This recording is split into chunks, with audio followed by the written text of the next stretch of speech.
Yeah, my name's Kerren, more commonly known on the internet as Kexman. I'm a esports commentator and host, and yeah, I've been doing basically been doing that for the past sort of like 18 months, really enjoying it, and looking forward to getting back into some D&D. I did have a group that I used to play with, but as with D&D groups, time, work, everything else got in the way, and I can meet on a Tuesday at 8 p.m. but I can't do that until next week. Yeah, it was the standard thing with D&D. So looking forward to getting into some one shots.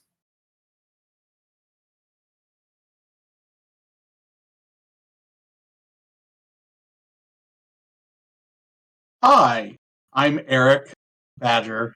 Right, last. I'm. I guess. I don't really know what to say for me. See, I'll let Brett. I'll say Brett. Let Brett say all the nice things about me, and then it's not. It was bait because you told me earlier that Brett always just tells people you're from Vermont, and Yes, so he I was does wondering that if he was too. trying to This like is my suck him friend into being Badger. like, He's this is from my friend Vermont. from Vermont. So, there's two things in Vermont: Brett and Ben and Jerry's. That's it. Those are the two I things live in Vermont. less than a mile away from the Ben and Jerry's factory. Yeah, I knew it. I knew it. Pretty great. That's all there is in Vermont. That's all there is. Yeah. Yeah. I have no frame of reference of anything to do with Vermont. It's I have across no a big old ocean, and it's near Massachusetts. Yeah. Yeah.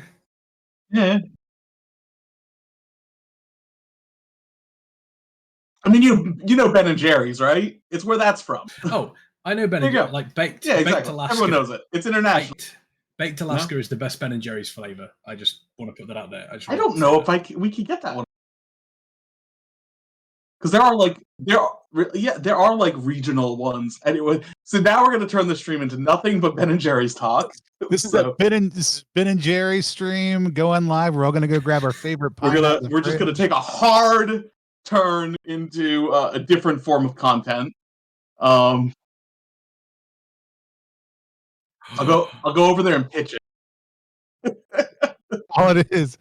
Just search for the ingredients. Let's make it happen. Brand integration. I mean, I've made more obscure RPGs in my time, and so you know, the fact that there's not a Ben and Jerry's RPG already means that at some point in the next 30 days it will come into existence. Do it. But we're on top of this wave, so let's ride it. That's right. Speaking of which, my name's Tony. I am the chief alchemist at a brand called Plus One EXP. We multi-class in tabletop game design, beard and skincare alchemy, and the Bardic College of Content Creation, which basically means I make games, I make beard balm and lotions, and I also review other people's games. You can catch us at on Twitch at Tony Plus One, or pretty much everywhere else at Plus One EXP. Yeah, go subscribe on YouTube. We're almost at 1,000, but we're going to be playing Down We Go, which is not a game I made, but is a game I'm developing right now with Marcus Linderum, who is a Swedish designer. It's a minimalist OSR, old school Renaissance RPG, which really looks at what role playing was like, you know, in the 70s and 80s, and tries to recapture that feel with modern sensibilities. Some of them are straight up like OD&D and AD&D clones. Other ones will do different things with the system. Ours is in the latter. It's a really minimalist system. The rules all fit. On your character sheet, there's 4 roles: sneaky, mystical, holy, and bloodthirsty, that replace stats and skills, allow you to unlock different abilities, all of which have a lot of the feel of a kind of old school tabletop games and Dungeons and Dragons. It's really easy to GM and to step into playing. It takes a couple minutes to learn the rules and create your character. I rolled up a dungeon while Badger and I were here on stream together. It's got a map, but it's got this kind of Mad Libsy process for how you go through what's going to be in the dungeon. Every dungeon has a couple different settings, so we're going to be at the tower, but we're not going to start. Well, we are going to start at the tower. We're gonna spend some time in the city before we jump into that, though. But I will give us a media res scene, and then we'll flashback, do some stuff, and eventually make our way back up to that moment, because that's a narrative technique I like. But anyways, if you want to check out the game, you can find it at ttrpg.link/DWG, like Down We Go live, to go check out the project over on GamePound. Maybe there's links somewhere. I don't know. There could be. So other weird games. Go ahead. There you go.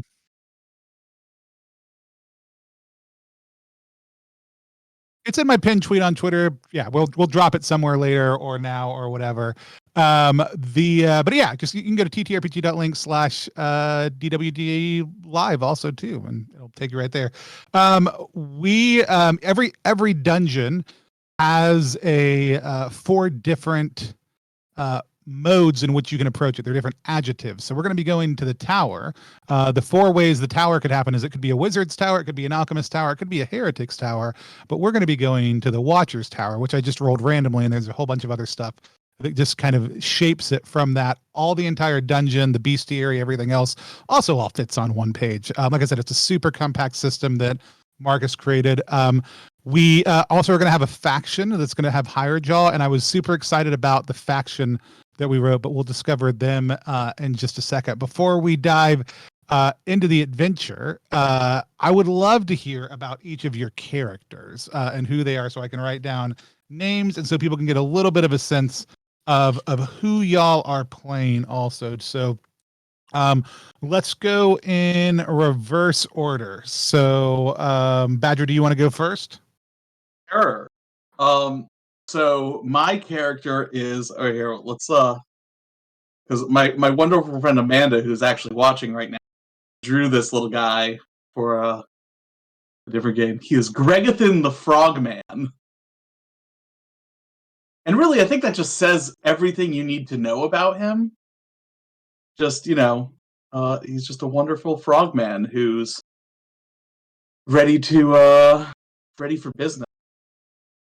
As we see his kind of dappled green skin, or I'm assuming green, I don't, could be brown, could be any number of frog-like colors. What kind of weapons or other items do we see on Gregathan's person? Well, Gregathan is always ready for battle. He's got his, lovely hardy armor on, a nice little shield, sword on his back, but in his hand currently is his poking stick for, poking things. For poking at stuff. About how long is his poking stick? Just narrative. It's like a good 6-foot poking stick. 6-foot poking stick. And is the stick taller than Gregathan, or is Gregathan a strapping frogman? Gregathan is a not tall frogman, so it is definitely taller. All right, excellent. And let's go over to Kexman. Kexman, tell me who you're playing. So I am playing Sack Finn. He is an elderly gentleman.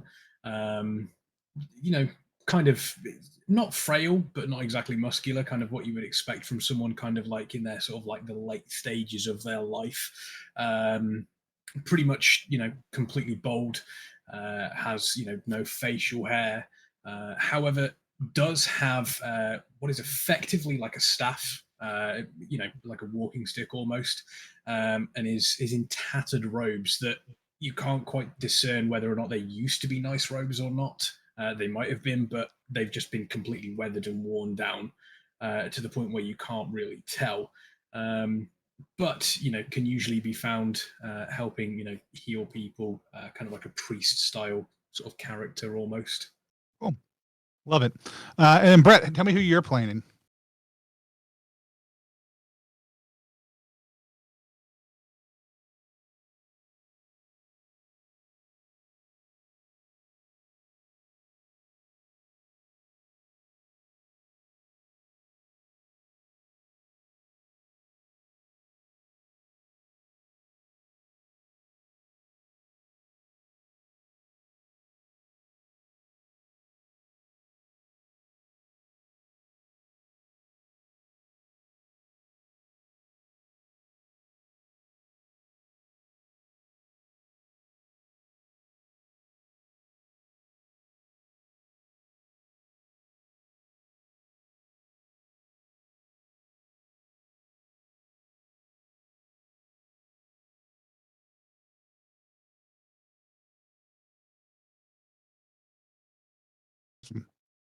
Well, we start with the 3 of your characters standing in front of a tall, expansive tower that goes up what seems like higher than you would have expected. It's actually kind of hard to get a sense of scale for this tower. It could be 3 floors, it could be 5 floors, and even as you get close to it, it seems to loom above you, and the top seems to almost expand out in an impossible way. You see a balcony high up above you, and the foliage around the tower seems overgrown in a way that almost makes the entire place seem abandoned. On the balcony, there's some sort of light flickering, but as you look at the windows and the doors on the way up, you're struck by the fact that none of the architecture strikes you as particularly sound, and a lot of it's almost seems non-Euclidean. It seems to shift and move in front of your eyes in a way that feels tremendously unnatural. You've each found yourselves here for a specific reason, and we're going to find out that as we flash back to a few days earlier when you find yourself in the city of Infinitopolis. You've each been summoned to a tea party, and I swear to God I rolled this randomly before we did for one of the factions of the city, the powerful steepers, their symbol being just a simple steaming cup. You've all been summoned to a kind of a mid-morning affair because they were in need of your services. And we are welcome to drop out, pause, roleplay in this, or I can do as much exposition as you want. But go ahead and tell me, have any of you had dealings with the steepers before? Do you feel like your character would have been familiar with the steepers at all? I think my character may know about them. I don't necessarily think he would have any direct dealings with them. But as somebody who kind of moves around the city, not really having one single abode, obviously spending a lot of time going to various different places of worship, has probably heard of them, but again, has never been a direct sort of like, You've never been summoned to the steepers headquarters. Exactly. Gotcha. Anybody else have any encounter, do you think, with the steepers before? Are they regional, or are they like specific to the town? So Infinitopolis is a giant expansive city that will change every time you leave and come back. So the answer is yes. The only thing that really exists within the entire region is the giant twisting city of Infinitopolis. It's just surrounded by ruins and dungeons and towers that dot the landscape. There are some small outcropping settlements and villages, but they're really all dependent on Infinitopolis itself for their survival. So it is just one massive city state where no one's really even in control. Some people say the city itself is alive and aware of what the needs of the people are. Other people think it's alive and aware of what those needs are, but actively works against them. So yeah, I mean, both regional as well as city specific. Okay. Yeah, I don't know. I feel like Gregathan would be from one of those outlying settlements in more of a swampy area, being his comfortable home. So I don't know how he would have come to be with this group of people specifically, but I don't know how. I feel like he's not a big fan of the city, even though he has to deal with it. Excellent.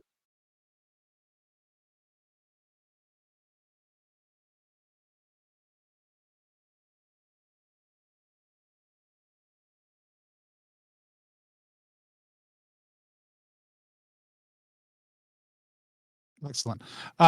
So you would be aware then that the steepers are basically constantly in pursuit of the finest ingredients of old leaves, crushed beans, and other things that can be brewed into the best beverages to be sipped in the dark kind of mahogany recesses of their headquarters. They're a very secretive group that provides much of the coffee and tea that flows through the city.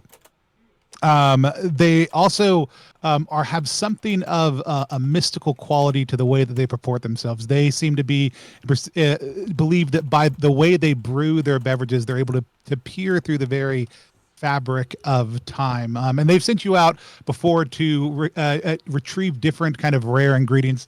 Tell me what one of those rare ingredients that you've had to retrieve for them in the past was. for the Alderess has had to retrieve for them in the past was? One of the rare ingredients, some pretty exotic mushrooms. Oh yeah.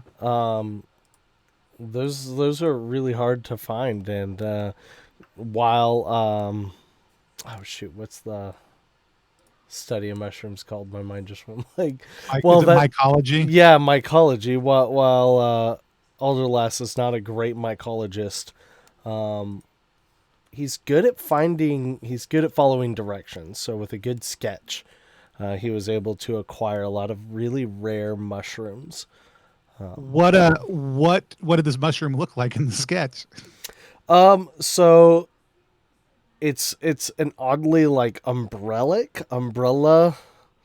like a parasol, just very wide and thin, with like hexagonal indentations, almost like a honeycomb. And obviously you brought them back the mushrooms they asked for. Did you hold on to any of these mushrooms? Yeah, of course. Alderlast loves to take home trophies. I think I want to throw something in here because this would make sense for how Gregathan might have met Alderlass when he was out hunting for mushrooms, going into my region looking for some shrooms. Love it. So Alderess, go ahead and roll a d6 for me. I rolled a 1. That's fine. You've got one of those mushrooms left. You can go ahead and just pop it. It's small, so even if you were full up on your inventory, go ahead. It fits in. It fits into your inventory still either way. Excellent. Let's see. You're summoned in, and you you kind of wait, and they offer, they ask if anybody would like anything to drink while you're there waiting. Oh, yeah. Sack thing takes some tea. Absolutely. Absolutely takes some tea. Any specific type?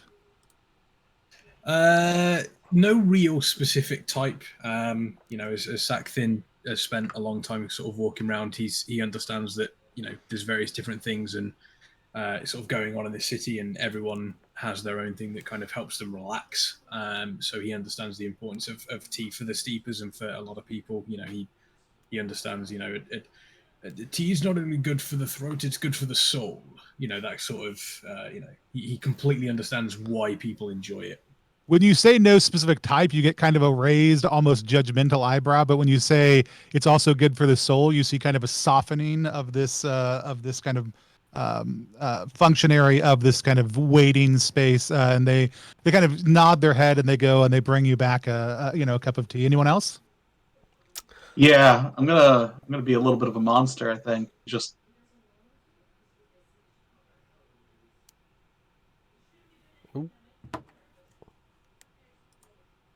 Hold on there.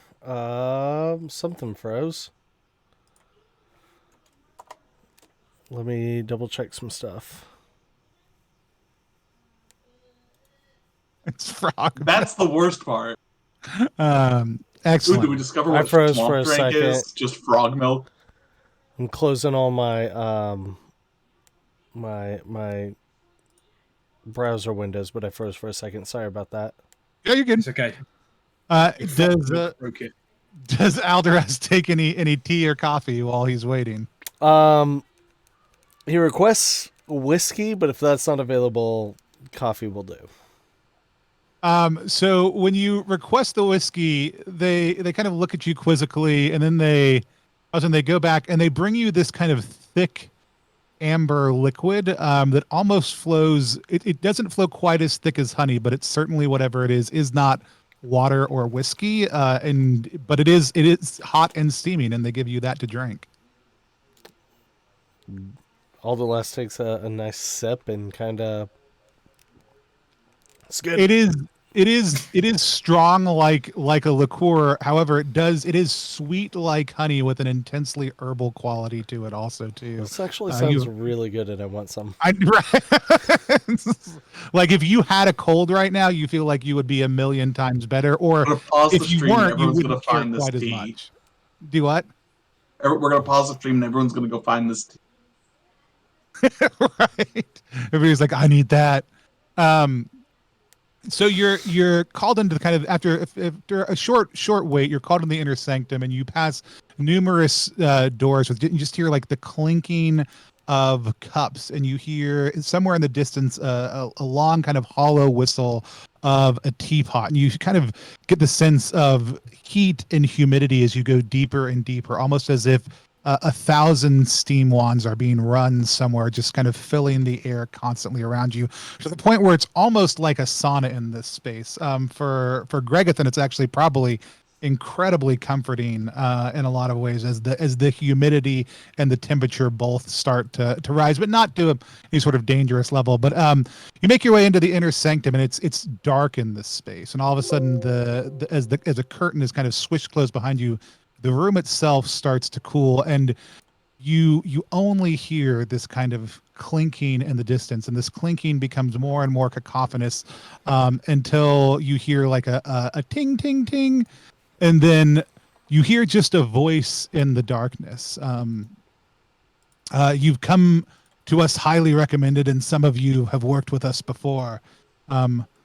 We sent word to one of our normal suppliers out at the Watcher's Tower to let them know that we needed a new shipment of a special red bean that they alone have been able to provide. But word has not come back, and the individual from our membership that we sent out to find them has not returned either. We'd like you to go and check in on the Watcher's Tower, and if you can, retrieve the red beans to bring them back. We will give you the money that we usually pay the Watcher, as well as a small amount for yourselves before you set out, and we'll reward you handsomely upon your return also.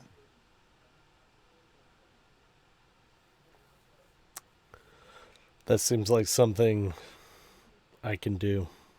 These red beans seem important. I've gotten you the mushrooms before, and I can certainly get these red beans. Ah, yes, the mushrooms. If you come across any more delicacies along the way, you know that we're always interested in purchasing anything that might be powdered and soaked or dried and made supple again, extracting the very essence of the future. Saxon kind of sort of like doesn't so much stretch, but stands up a little bit straighter. It's been a while since I've been able to truly step out of my comfort zone, but if this is something that you require, then of course I am able to aid. Excellent. You hear kind of the expectant pause, Gregothan, as they seem to be waiting for you to acknowledge your room, and you hear kind of almost an uncomfortably light cough as somebody bumps a teacup somewhere in the distance of this dark room. Like pull up my glass and just a big old slurpy sip. Just I guess. With that said, the cacophony starts to raise again. The curtain behind you is opened, and the gentleman who greeted you in the foyer gently coughs behind you and kind of extends his hand for you to leave. On the way out, he gives you another kind of drawing of their like a botanical depiction of what these look like both on the plant as well as when they're kind of by themselves in a pile and have been dried and processed also. And they along with just kind of some notes on the description and other things, some basically it's a tasting note as well as a slight mild botanical guide to what these look like and how they can find them, along with 300 coin, 100 for each of you, and so to help outfit you for your journey. It is a few days away, so we've also packed provisions for you as well, and they give you each a backpack that has some just food and a number of flasks of different types of beverages that you don't quite recognize. Each one seems to be a slightly different color and hue. Ooh, what colors are these backpacks? The backpacks? Yeah. They are like kind of a greenish brown, kind of a forested color. They almost look like they may be like compressed plant material, not actually leather or cotton, but some sort of worked plant matter. I mean, I guess cotton's worked plant matter also too, but you know what I mean. Fantasy stuff. Fantasy stuff. So no jams. No, it's very important for Alderlass because he needs the right tools to do the job. He's very superstitious. Go ahead. Oh, and it really is more about superstition than practicality. No, that's fine. If there's anything y'all wanted to purchase before you left the city, you are welcome to. I do know that y'all had the opportunity to just roll out your inventory also too. So if you don't, that's okay. But if you want to spend some time in the city, you're absolutely welcome to.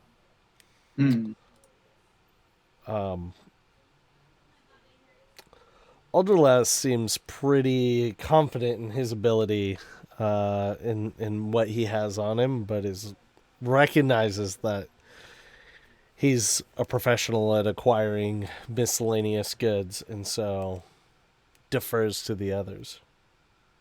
Yeah, Sakthin has spent the best part of the past sort of like 20, 25 years in the city without any need of, anything apart from pretty much the bare essentials that he has on him. So these extra provisions and everything that's kind of been laid out is almost decadence for him.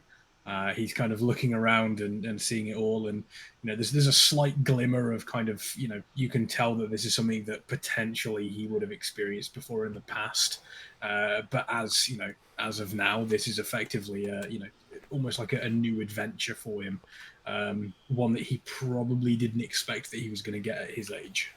Awesome. No, that's fine. If y'all are all set, you're able to head out of the city. One thing I do think, if we're able to get it, is you never know when you need something to blow up. Do you bring this up to anyone? You know what? No, because I feel like it's going to come back a lot better later if no one knows about it. That's fine. So go ahead. Y'all are going to make your way over to the bazaar. The bazaar is one of the best places to find all manner of things. Go ahead and roll a d6 for me as you travel between the nobles area where you were. The steepers keep their faction headquarters at the edge of the noble district and into the bazaar. And tell me what number you get while I find out what kind of bazaar you're traveling. I rolled a 2. I was like, this die, the 2 and the 5 were almost identical. So I'm like, I rolled a 5. I rolled a 1 again. Let's hope this does not keep up. Brett. Come on. So y'all, as you make your way between the two districts, Alderest, you just kind of catch out of the corner of your eye that someone is absolutely following you as you move towards the bazaar. Okay. And the bazaar is, as I scroll up real quick, I should print this out at some point in time so I can flip more easily. Why? As you make your way towards the bazaar, you notice that since the last time you were here, it's taken on kind of a sharper, harder tone. Vendors keep daggers openly displayed. There are signs that say that very clearly display that theft will be met with the loss of hand or loss of life. There's sharp kind of protrusions even on a lot of the booths that weren't here before. It looks like a much darker and more grim place than you remember it being the last time you were here. Which it changes from time to time. Sometimes it's bright and open, sometimes it's not. But as you're kind of looking around, Gregathan, if you want to kind of do this on the DL, you're going to need to make a sneaky roll for me to be able to access the black market part of the bazaar. Okay. Here is hoping. We got another 2. That definitely does it, right? It was on a D20. That's Yeah, it was another 2. Great. Always got to clarify. Yeah, like y'all watch Gregathan just like walking around, like whistling tunelessly to himself, obviously trying to be subtle about something and getting absolutely nowhere. At one point, you see him go up to like a merchant and be like, and like gets a dagger pulled and kind of like Like the pointed most at him. awkward teen trying to buy drugs. I've just got this vision of him walking around the bazaar, and all you can hear is just the plop, plop, plop, plop of his feet as he's walking. Big froggy feet. There are no shoes on these feet. There you go. So yeah, you're not able to find a place to buy explosives on your own. Makes me sad. I guess I'll ask the other help then. Go ahead and play through that. I will let you know. So, Brett, this would be a time if you want to. This is a great example of, and down we go. There are 2 ways that a sneaky individual might know this information. One is that you narratively explain to me why you would have this information, or would have established that over the course of play. You'd just be able to access it. That's a very valid one. Usually, for a one shot, you're going to look at the options being use of contacts would work, or you can make a sneaky roll. Also, you also make a sneaky roll and then use a use of contacts. Yeah. If you succeed on the roll, and if it doesn't, you just do it. I'll give it a sneaky roll. You know where to find. I got a 19. stuffs. I got a 19. Yeah, stuff to blow things up. The fact that you don't know if you're upset that somebody else thought about it or upset that you just didn't already have it on you. But you do know a place where you can find a small amount of black powder in a keg that would blow a good sized chunk out of most walls. Yeah, I just relay that to Gregathan. Like, oh my gosh, I can't believe I totally forgot. We've got Thoradog over down aisle 5, booth number 17, and he sells the best explosives Now, in the because I want to make entire this important for my bazaar. notes. You said Thoradog. Thoradog. Thoradog. Is it D-O-G or D-A-W? D-A-W-G, because Excellent. we gangster. Thoradog.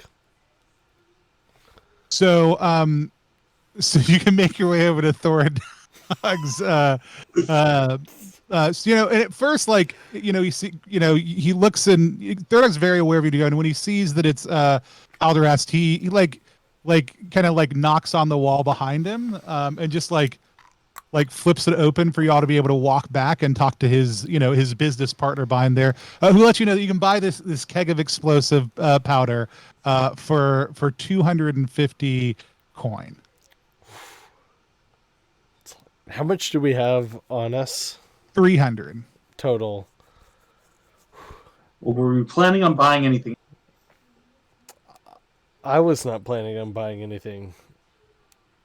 Yeah, Sakthin was not. He's kind of seen what's been going on. He's kind of explained, he's seen the sort of like the thought process behind this. In Gregathan kind of walking around, trying to get this explosive barrel. He just kind of hands over his 100 coins. Quite openly as well. Handing them over, just saying, it's an unfortunate world where too many people don't try to work together, and just because I may not necessarily have the same thought process doesn't necessarily mean that yours is not necessary. Aldelas also pulls out his coins and just says, yeah, we could always use more explosives. Now, is there any way for us to do any kind of convincing to maybe get a discount on this stuff? Absolutely can. If you want to try to haggle, you can absolutely try to haggle. I mean, would it be a town setting in a tabletop role playing game if you were not trying to haggle over the cost of goods? You're absolutely welcome. So you can make a D20 plus plus holy roll if you have it, which tends to deal with matters, not because this is a particularly holy thing, but because that deals with matters of like poise and charm and other things like that. Unless you're going to try to intimidate them with your immense form, but that might have consequences down the road too. I am more intimidating than I am holy. Sackfin is watching the carriage. He doesn't, he's given his gold. He's done his part. He doesn't want, he doesn't want any part in I this. think the intimidation route is going to be the way to go. So I pull myself up to my full 4'5" tall to stare up into these man's eyes, the intensity that he was not expecting. Like, what can we do to make this better? I mean, it's the best powder I have. I don't know what you're talking about. We got any, you could cut us a deal on this. Oh, a deal, huh? Go ahead and make your roll. All right. That one is, now do I add my bloodthirsty to that? Add your bloodthirsty to the roll. All right, so that was a 14 plus 3, 17. Yeah, you don't necessarily look like you're worth the trouble. He says as you see him kind of like stumble over his words a little bit. He's like, I could probably come down to 200 for such a powerful individual as yourself. Mm. And all the last leans in and says, "Nothing for an old friend is either." Are you trying to use charm? Or are you trying to work a connection here, or what are you trying to do? Trying to work a connection. Okay. Do you want to make a roll plus sneaky? Yeah. You want to use contact. Okay. I'll do roll plus sneaky. Okay. Got a vision of him leaning in, just kind of like the eyebrows. As much as I want to try to make is like as much eyebrows. Build that out. That's not quite. Alderlast loves blowing things up, but it's not quite his specialty. And he rolls. That's a 9. I thought it was a 2 at first, because of the line under. So it's a 9 plus 2. It's 11. I mean, friends come around more often. Friends help other friends out when they're in need. I think we can do the 200. You come around and you help me out next week. We can talk about what that does on future deals. Alderlast just kind of like, dang, that makes sense. What did you say Sackfin was doing? Sackfin is effectively kind of where the gear currently is at this point. Okay. I'm imagining they're not carrying all the gear around with them. You like while you're out there, as you're kind of looking around, you watch like a sewer grate slide shut as you turn around really quickly at one point in time, and like clank into place all of a sudden. Sackfin knows kind of what he's been around a fair bit, so he just do a quick once over of the packages just to make sure everything is as it should be. Urchins and such. Yeah. As you look at the packages, they don't appear to be disturbed at all. Like everything seems to still be in place. Good. Alderlast looks around. I guess Gregathan is handling the financials, and Alderlast kind of looks around and tries to see who the guy was that was following him. You step back out onto the street. You look around. You don't see anybody. I mean, you see the normal people that you would expect to see watching the area. Like you do see the urchins. You do see the people getting ready to like cut a purse, snatch, and run. You see the guards that are on the take and the ones that aren't. But you don't see anybody particularly that strikes you as paying undue attention to you at this moment. Okay. So you're able to go ahead and get that keg and trade out the coin for that. Anything else y'all want to do before you leave the city? Can we, instead of it being a keg, can we rephrase that as a box of powder? Just because I want to have a boom box. You can absolutely have a wooden boom box. Yes. Excellent. Just more fun though. That's 100% fine. Obviously. I don't even know why anybody put powder in kegs at all. Like it should always be a boom box. Like, what were they thinking in the 1700s? And so, Yeah, so you're able to do it. Did y'all have anything else you want to do before you left the city? I think that's it. I think I'm ready. All right. I can't think of anything else Sackfin would need to do. He's just ready. He's a wanderer naturally. He wanders the city, so he's ready to wander a little bit further. As you grab your packs and make your way out of the city towards the Watcher's Tower, it's going to be a couple days trip. Each of you roll me a d6 to just see how things progress. Now, is this something to do 6. with like how we survive out in the wilderness? Because I would like the things being from the outskirts. No, this is 100% just a random encounter roll. The Okay. procedures for crawling and traveling are still actually being written. At Alright. default, it's mostly just random encounter stuff. There's not a lot there, but Ava Islam is one of our contributors. She is a designer of Errant, phenomenal, like amazing designer of procedures for OSR systems. Is specifically doing our travel and hex crawl procedures, and just hasn't. And there'll only be a half page, but everybody's got work that they have to do, and it has not reached the top of Ava's pile yet. We do have a couple of the hex crawl maps done, but we're still working on those procedures. But it'll mostly be just the random encounter to represent things, unless you're in a setting where survival particularly matters. Y'all were given the supplies you needed to be able to do this, so there's not a need to make a survivalist roll at this point in time. I got a 5. A 5? Got a I 2. got a 6. Okay. So you wake up one morning, and it's very evident that someone has gone through your supplies at some point during the night. It looks like about half of your food and most of your water source. You're gonna breach the Watcher's Tower by the end of the day today. So it's not, you're not in bad shape for getting where you need to go. You are going to be a little bit tight on getting back at this point in time. But this is not the work of an animal. This was planned and deft and intentional by something that was aware of its desire to steal your stuff. It wasn't just torn into. So rude. Is it so? It literally just food and water that's gone. Food and water is gone. Nothing else so far.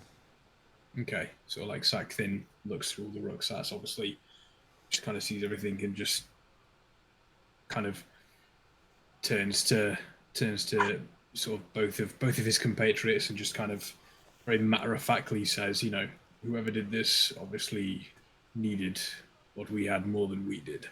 If they'd have wanted to, they'd have taken the expensive stuff. If this was a true robbery, this was an act of desperation. Alderlass initial anger kind of dies down and says, "Yeah, I think that makes sense. I'm still going to be on extra watch." Alderlass kind of prepares, checks his pockets, keeps some of his weapons prepared, does the whole front pocket, back pocket check.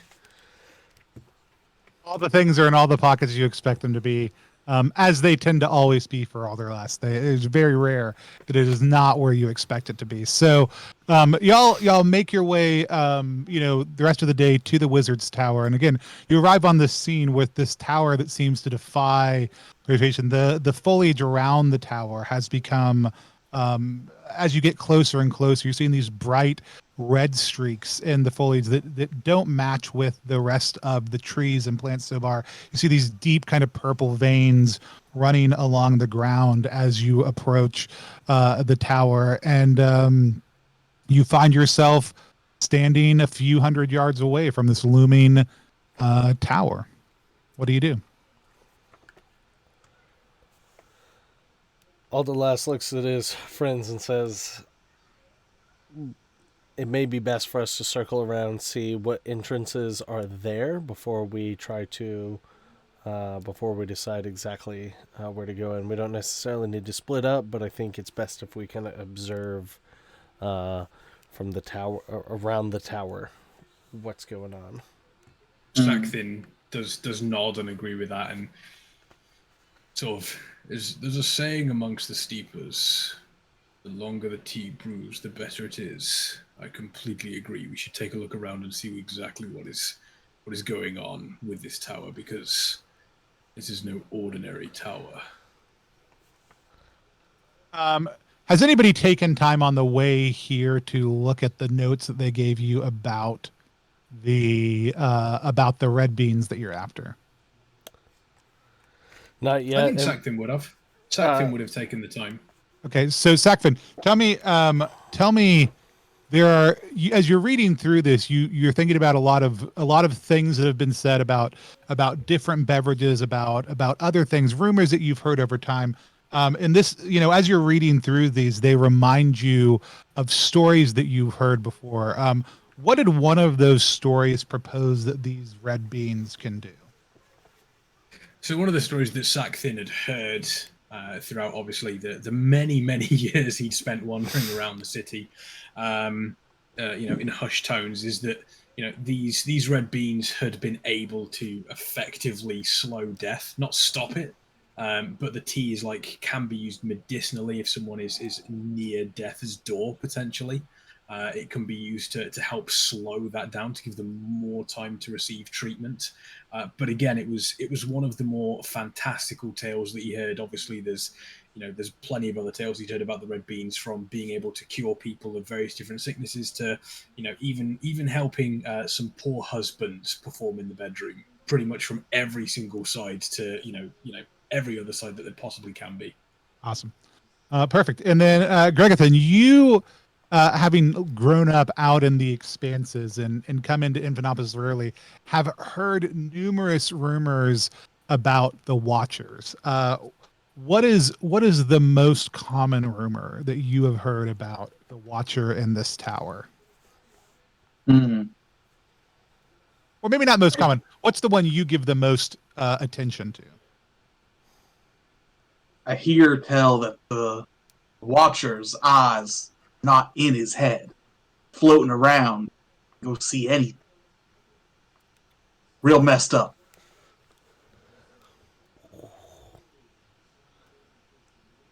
Awesome. And then Alderast, you've heard that there's a different reason that the Watchers are out here in the towers. You've heard whispered in back alleys and in the upper echelons of Infernopolis that there is an entirely different purpose why these towers exist. What have you heard as a rumor about the Watchers Tower?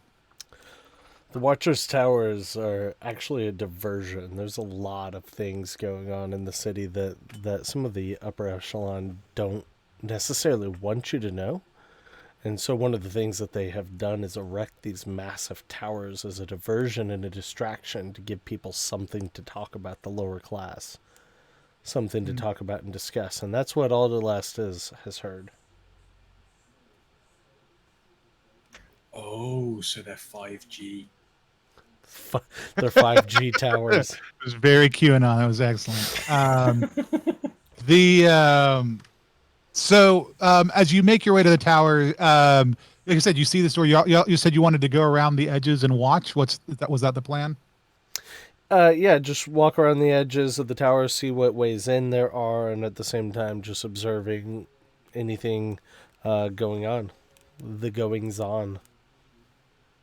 Like I said, you walk around, you notice that every entry point in the tower seems slightly off. Some are at an angle, some seem to have been built in upside down, and some even seem to shift underneath your very gaze. You see that it's a fairly boxy building, and there's a simple entry, like a doorway, a simple wooden doorway on the front with a stone archway around it.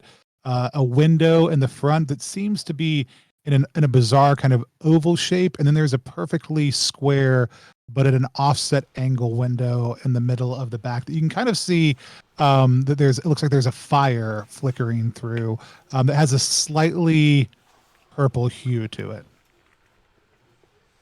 Mm. Okay. Walks up through that window. Light it, Chuck, go. I mean, as long as you hit the fire, you're good. Then we got a nice, great to get from. I think Sakthin would sort of look at all the entrances. Obviously, see that some of them are moving, some of them are shifting. And kind of see the quote unquote the standard entrance that's there, and obviously, kind of look around. Something tells me that this isn't the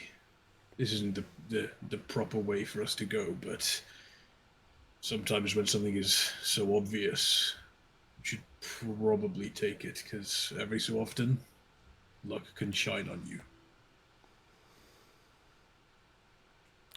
Alderlass actually agrees with that. Mm.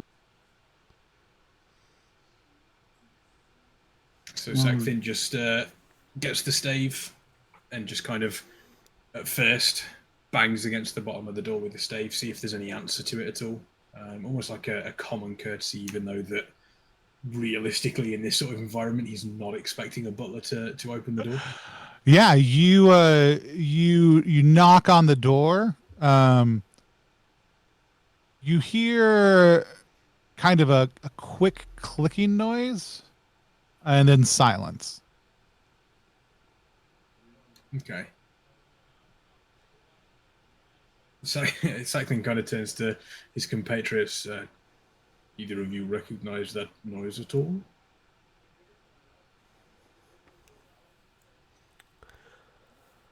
The clicking noise.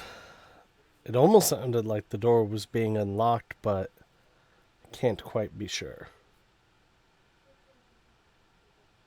Sakthin sort of thinking to himself, kind of nods slightly, and turns and tries the handle to see if it is unlocked, not to open it, just to see if it will turn. The handle kind of twists. You can actually, I mean, it's an old door. You can see through the slight gap, the door mechanism opens easily. Okay, Sakthin kind of almost sort of straightens up a little bit, as much as his body will allow him. Kind of takes a deep breath and just opens the door, but doesn't go directly in. Opens the door, sees what's there in front of him, kind of see if there's anything that would jump out, literally and figuratively. Yeah.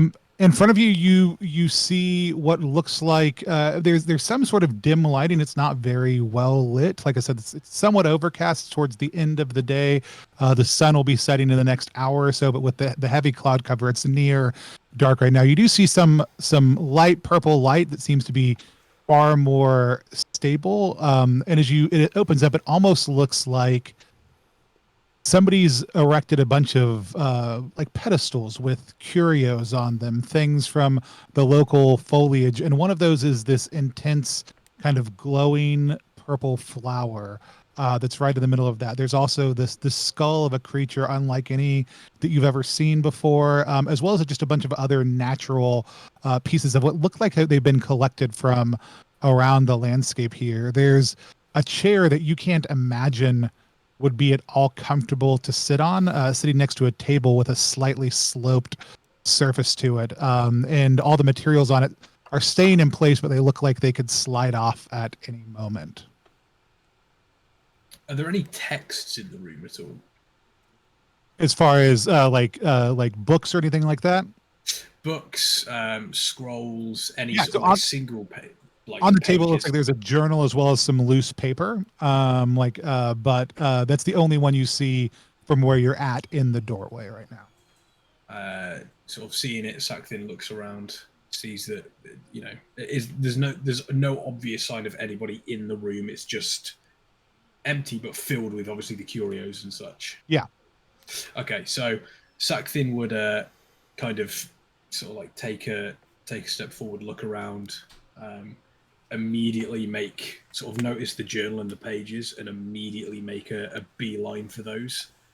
Is there enough light to read those at this point? But if you get near that flower, it'll be pretty easy That was the plan. To read. Yeah, and so it's in there. All these curios are enclosed, like they're in protective coverings. You are not exposed to them. But as you make your way towards the flower, you do hear that same clicking noise. This time it's a little bit more obvious, and it almost sounds like chittering. Sounds good. He's got the book in his hand, walking towards the flower. He's got the book and the pages, and he's sort of like, as he's walking through, he hears it and he just stops, and he kind of just looks around the surrounding, and just tries to see if there's any movement at all. Kind of checks in the corners of the room and everything like that, just to see if there's anything there at all. You don't see anything in the corner initially. There are a couple of these same kind of containers that are dark, and out of the range of the light that you can see, though. Okay. Well, Sackfin just kind of stops, gives it a couple of seconds, sees if there's anything around, and makes his way towards the flower to read what's on the pages, albeit slightly slower, and then stands and just kind of gets as much information as he can in the time that he has, kind of speed reading, looking for keywords, stuff that would jump out at him. The thing that jumps out at you immediately about the journal is it is 100%, it's a logbook for incoming and outgoing supplies for people who come to the tower. There is a section that's devoted to the collection of the items in this room. As they've been collected and come in, they've been kind of noted and cataloged. And then as you look at the loose papers, you notice that they are sketchings of a lot of different both botanical and animal specimens that look very similar to the style of drawing that you were given when you left to come here to pick up the red beans. Okay. What are the other two of you doing? Well, I'm going to pull a torch out. If there's only limited light in there, I'd like to be able to see more things. Okay. So that we can light up the room a bit. And I'm going to go scope out some containers with my torch and my poking sticker out. Sure. As you whether you light the torch inside or outside doesn't actually functionally matter. This is not a trick. I'm not springing anything on you. Yeah, I mean, I'll light it up once I get inside and see how dark it is. So as you light it up, you do notice that there are there's a small lamp in the far corner of the room that was the darkest part of the room. But it is also in that same corner. As soon as this lights up, you notice that lamp, and then you hear this kind of really, again, sharp chittering noise pick up dramatically. And you notice these two pulsing, what look like giant purple maggots in a container in that corner. Are there like not like an open, like kind of like a cage or? There is a lid on it, so yes, it is more like a cage than it is just like an open tin or anything like that. It's not a giant maggot petting zoo per se. Alderlass is pretty intrigued by this and heads over to check those worms out. You see, it looks like there's a few different like fine meshed wooden holes in the back that allow air to pass in and out, but otherwise it's a glass container with a door on the back that it looks like they were kind of dropped in through, and then a feeding hole on the top. They have a very similar tone to the purple veins that you've seen outside, kind of streaking in with the roots and across the ground, but they just seem to be pulsating, and they have two large sharp prongs on the front of their, what you would assume is the front, because there's a hole there that you can see. Now, whether that's an in hole or an out hole, you don't know at this point in time. But there are two sharp prongs next to it that might indicate that is an in hole. And they are... Do what? A terrifying out hole. Right. And there's it looks like the body of a dead, maybe raccoon, that's in there with them. Looks like it's partially consumed. Do they match any of the drawings that I have? They do not. Okay. If you look through the book, you also don't see an entry for them in there. Okay. Yeah, that's okay. So upon sort of like looking, he skims through, sees obviously that it's a list of stuff that's come in, it's a list of the curation, and there's a couple of drawings. He kind of glances a bit weirdly at the ones that look similar to the ones they've had. Excuse me. Yeah, it looks similar to the ones that they've had from obviously from their current journey. Kind of folds them up, puts them into the book, puts the book into kind of like a little like an inside pocket in the robe, and kind of wanders over to take a look at the curios. Sort of, is there anything? The purple flower is glowing. Is it actually moving, or is it just luminescent? As you look at it, it's looks like it's gently moving, but not in a way like there's no cross breeze, there's no anything else, but it almost looks like there are subtle movements, but nothing quick, nothing that has a specific pattern to it. But there is a mild amount of motion for this flower also. Okay. He kind of just carries on looking through what he can see, see if there's anything there that matches the description of what he has seen, or if there's anything there that matches kind of like a description that he may have seen on the pictures that would lead him to believe it could be important. You know, trying to cross-reference those.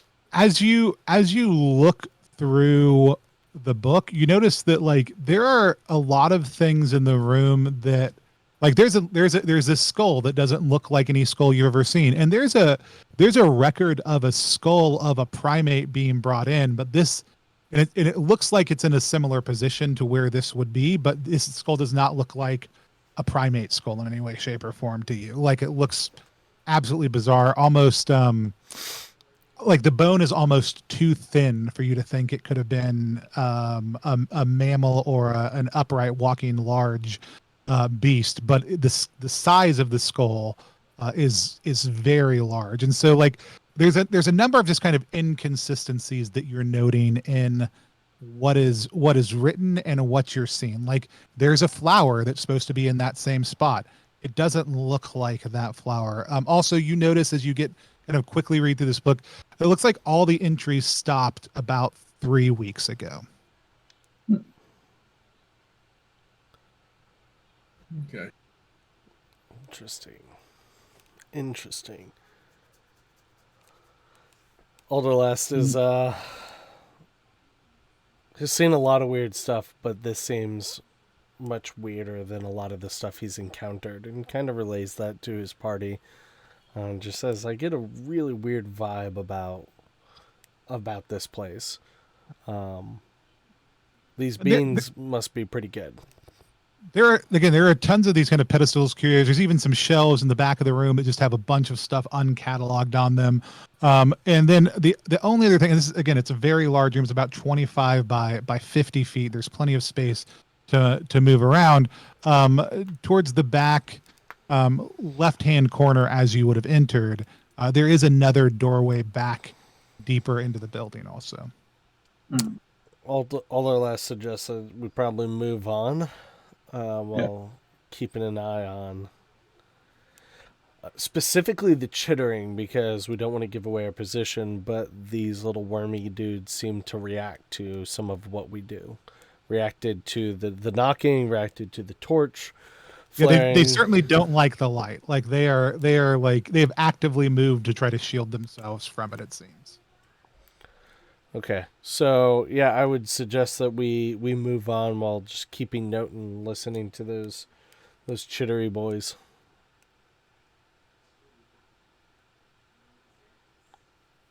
Cool. What else are y'all doing in the room? Or y'all moving through? Do we see anything relatively light the useful? lantern and take it with us. Yeah. Extra source of light, always good. Did you take in the flower or the lamp? I'm sorry. The lantern that was next to the worms. The lantern. Yeah. You pull it off the wall and take that. Awesome. So as you make your way up to the door, it's closed. What do you do? Test it, see if it's locked. It does not. It does, same thing. You can see through the little gap the mechanism move when you go to pull the door handle. Let me see.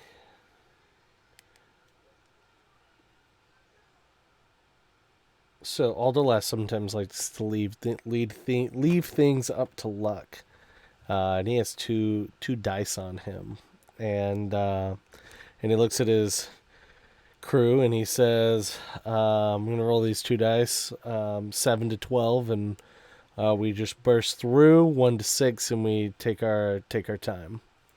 And so he rolls a 1 and a 4, a 5. So Alderless suggests they take it casually, a little cautiously rather. Tell me what that looks like. So Alderless is pretty sneaky, so he wants to kind of just slowly twist. He's going to be instructing everyone to be. So does the door swing out or in? It swings towards you. Okay, so we're going to get behind the door and then slowly just kind of crack it open, maybe 3 to 6 inches. And we're all kind of behind the door. Okay. So as you open the door, there's a gentle moaning of wood, but nothing that you think would alert anybody who isn't as near to the door as y'all are. You also feel a sense of resistance about 4 inches into opening it. And you feel kind of like a tug and then a release, but then it swings free. Alderless takes his 2 dice and then rolls it into the other room. They kind of clatter across the floor, and you hear chittering behind you, and you hear chittering in front of you. All right, Alderless is like, more of these chittering mates, huh? Let's go through. Yeah, I think Saxon would kind of be stood there still, sort of looking around the room, but he'd hear the chittering, see that there was nothing necessarily immediately dangerous, and kind of he sort of nods his head as if to say, I'm ready to follow. You as you make your way into the room, there's this is the room that you could see firelight flickering through, and you notice that there's a heavy smell of smoke, and almost it smells mildly of guys. And so Yeah, Brett is. He just stopped existing for a moment there. Brett teleports across. I know. My computer, I've never had this problem with OBS, but it like what was that? It smells of, it's either OBS or Discord. Smells of almost like tobacco with a hint of sulfur in it. Okay. And so like it's overwhelmingly pleasant, but not entirely so. It's incredibly comforting. You see a large table set in front of you. As you get a little bit closer into this room, it mirrors the size of the other one, except for there's a stairway in the far back corner. And there's a fireplace next to the stairway with 2 chairs in front of it, where this kind of flickering purple light, this large table in front of you, looks like it was set for about 4 people. It's a little bit hard to tell because it is a little bit disrupted, and the food is long past gone rotten. There's still flesh. You can actually see like maggots and other insects on there, of various different sizes. None so large as the ones you saw outside, but bigger than you might expect on this spread. And you can see out that window that looks out over the back of the Watcher's Tower. What do you do? I gather my dice back up. And in front of the fireplace, I should have said, in front of the fireplace, there are a set of 4 chairs, kind of large backed, but that's such a weird angle for, like, you can't imagine possibly being comfortable in 2 of those chairs, and the other ones look like they are kind of set on a triangular mount instead of a square. It just doesn't look like any sort of setup you've seen, but they're all high backed, and they're all facing away from you, and you're pretty sure the chittering came from that direction. You said triangular because I want to know what this is looking like. The point where like your legs would go, or the widest part where your It looks like, yeah, so it's got the normal 2 back posts, but it's just 1 post in the middle, almost like if you wanted to like sit with your legs over the edges, it wouldn't, but you imagine like, sure, there's plenty of space in the middle, but I don't actually sit on that space. Like I sit on the sides here, and so it just looks like it would be uncomfortable to sit in. I mean, possible, but not likely. Do what? It's someone who really doesn't like a wobbly chair. Yeah. 3-legged chair is not going to wobble. So, you might wobble out of it though. And Finn sort of looks around the room, sees the food obviously rotting, takes note of that, but is more interested in anything with the purple fire. Purple fire is not something that Sack-Thin has seen outside of like parlor tricks and stuff that he's obviously seen.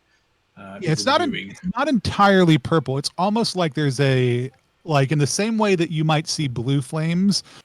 Some of the lighter flames are casting a purple hue, but they seem to almost be overpowering the normal, like warm colors of it, and which are giving off most of the light. But this is giving it this intensive hue. So it's this flickering of purple in and out of these flames consistently that kind of give it this odd color, never quite disappearing, but at certain times it'll be this really intense violet, and other times it'll be almost non-existent, just something of a tone that you kind of sense in the flames. And so as you look over there, it does look like you can see the arm of somebody in a chair also too.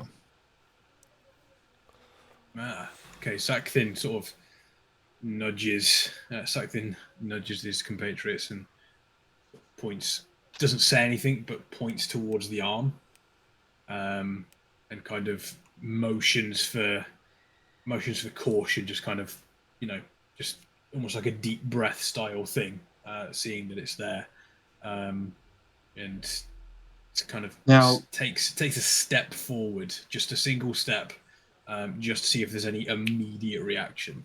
How far is the arm away from us right now? Mm-hmm. The chairs are basically across the room from you. They're a good 20, 25 feet away, depending on the path you take. And the table, you'd have to maneuver around the table a little bit to get there no matter what. I just want to use my poking stick. The poking stick. Alderless kind of looks at Gregathan and is like, and he tries, Alderless tries to sneak just to get a better view. Sure. Are you like the table's in the middle of like you basically walked in at the butt end of a table that's large and going down? You going out and around the far wall, or are you cutting in and going the shortest path possible to the chairs? Out and around the wall. Okay. So you make your way out around the wall. Go ahead and make a D20 plus. Well, I'll tell you this first. The smell of that smoke, like that tobacco smell, starts to intensify a whole lot as you make your way across the room, and you start getting closer to the chair. The room is getting actively smokier. You can tell as you get in here. It doesn't look like there was any sort of smoke accumulation before this point, but there is some now. Okay. I think he still tries to get a little out and around the wall, tries to get closer, and just tries to rely on his sneaky skills. Oh, go ahead and make a D20 plus mystical roll, if you would, for me. Instead of sneak? Oh, this is for something else. I'll have you make the sneak roll. Okay. Dang. 13, no mystical. Okay. You feel slightly lightheaded for a moment. Go ahead and make your sneaky roll for me now. It's nerve-wracking.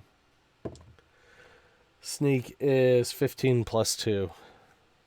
So as you come around the end of the table and you look over, you see an emaciated figure with like a singular like open eye that looks like it's staring dead at the fire, with 4 visible of these kind of maggoty slug things sucking into its body right now.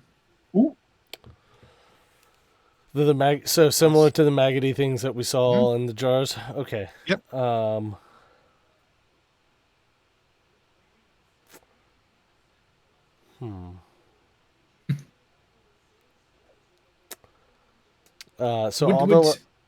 go ahead. Sorry, go ahead. I was just gonna say, is the smoke noticeable that it's kind of starting to accumulate? Yeah, from the back of the room, you can absolutely see that. Like it almost looks like someone closed a flue. It's not super intense at this moment, but like it's very evident. It's a recent thing that the smoke is starting to come out of the fire and fill the room. Okay.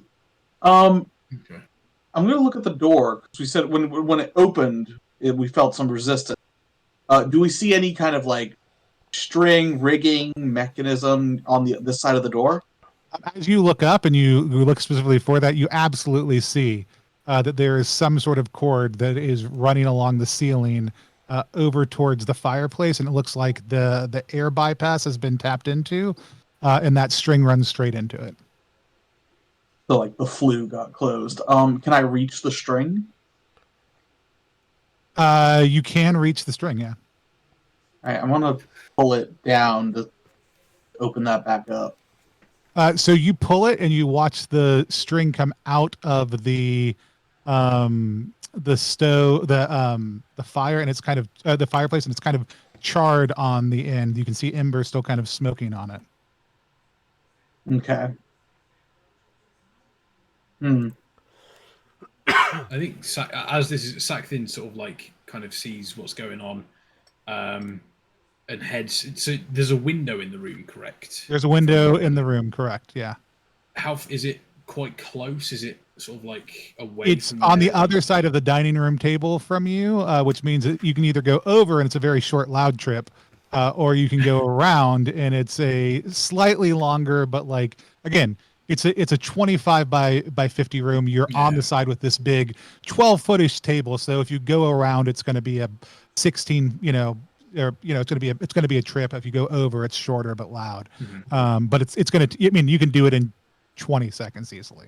Yeah, Sakthin would kind of walk around, seeing obviously the room filling up with smoke, would kind of walk around to the to where the window is, just to see if there's anything there potentially stopping the smoke from getting out as well. Stuff like this is. Alderus, go ahead and make another just a D20 roll for me while you're hanging out up there looking at that guy. Plus mystical if you got any. 16, no mystical. Okay. Again, you have this kind of a lightheaded sense around you, incredibly tired, but you're able to kind of shrug it off. I think he gets the wherewithal to go ahead and head back towards his compatriots. Yeah, so you're able to get over and open the doorway, open the window rather. As you do, you kind of the wind shifts and you can kind of feel the smoke start to get pulled towards the window. It's still building up in the room though. You have certainly created a place for it to go, but it seems to be picking up and coming out of the fireplace even faster now. Okay. Sakthin kind of takes a deep breath. Obviously, a little bit of fresh air coming into the room. Kind of turns to Alderlast and sort of motions towards the chairs as if to say, what is it? What's happening? Did you get anything? Alderlast comes back and just kind of is like, there's some dead people being eaten by those same wormy dudes. And there's, I don't know what it is, but as I got closer to the fireplace, I just felt odd.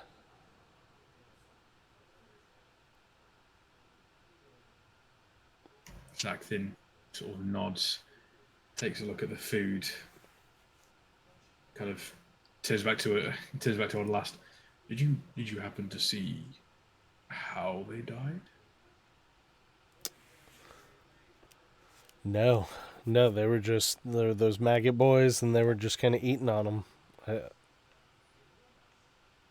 No, I think they've been here. I mean, judging by everything else, it seems like everything's kind of been here for a few weeks.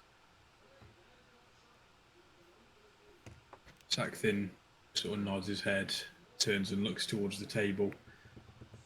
Kind of, you can almost see sort of like the cogs slowly but surely starting to move in his head, and he's looking at the table and looking over to the back of the chairs and the fire that's there as well, and kind of the smoke that's still kind of building, trying to formulate an idea of what could have happened here. Greg, then what are you up to? I want to get that air vent open. I'm not as worried about being sneaky, so I kind of want to just take a deep breath and head over to that fireplace and try to get that vent open. All right. So you're just doing it quickly and with purpose? Yeah. Sure. So you get up there, you cross the room while these two fine folks are interacting with each other. You get to the fireplace, you grab where the flue turn should be, and it's open completely. Oh, really? Yeah. Huh. So something else is blocked. Do you signal that back to us? Is there any sort of... Do I see where that string was like rigged up to? No, but when you if if you look down into the fire to kind of get a little bit more of a sense of what's going on, you do notice that there is a satchel of something that is burning in there.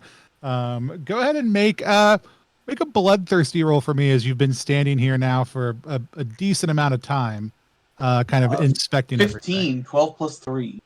And you're able to kind of keep your breath held as you kind of look. Yeah, there's definitely a large bundle of herbs or something else that has been dropped into the fireplace. It looks like it's just finishing burning up, which is where all this smoke seems to have erupted from.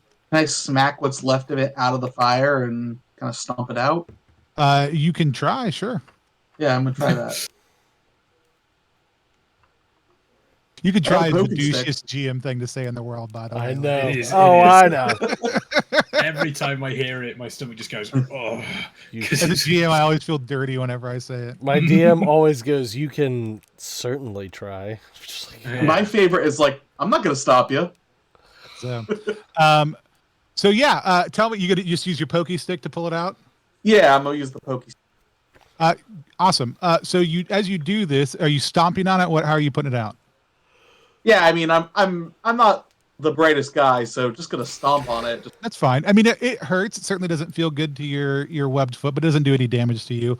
However, you all of a sudden hear a high pitch, what would seem quiet if it wasn't for the dead stillness of the rest of the room, shrieking, chittering noise as one of those maggots launches itself off the body at you. Am I able to try and stab it in the air with my poking stick? You're bloodthirsty. I'll tell you what. Do you have alertness as one of your abilities? I do not, sadly. Make a D20 plus bloodthirsty roll. We'll see how it goes. 8. Nope, that's 9 plus 3, so 12. You like connect with the back end of it, which just causes it to spin as it lands on your body and bites down on your neck, and you feel it start sucking. You're going to take 1 hit point of damage, and Right. Y'all can roll initiative if you want to. Just one person's going to roll initiative for the entire party. Y'all decide the order you go. 4, 5, 6. Y'all go first. 1, 2, 3. All the other creatures act first. Is initiative just a D20, not plus D6 anything? roll. D6. And so 4, 5, 6. Y'all are going to have the opportunity to act first. 1, 2, 3. They're going to have the opportunity to act first. Well, Brett's been rolling 1s the entire time, so that's not. yeah, no, don't. I got a thingy on me, so I'm feeling like you're feeling here. initiative. I got a 3. So they are going to go first. So these you hear 3 more of these high pitched screams as one more launches itself at you and bites down for another point of damage, and 2 more launch themselves towards the table as they move towards the other group.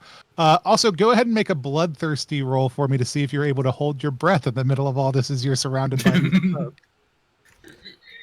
A 14. So you need to breathe. At the end of this round, you will have one argument I want to make against is I am a frogman. Right.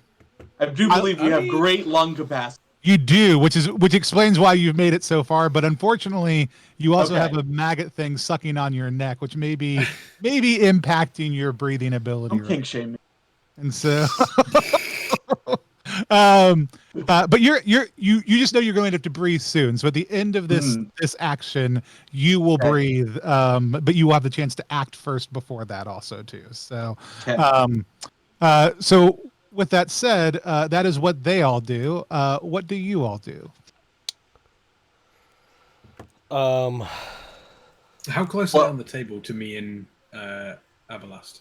They are at the far end. They kind of launch themselves through the air, so they don't make it a ton of distance. You get the feeling like this is probably the max of their range. So they will be able to launch themselves at you next turn.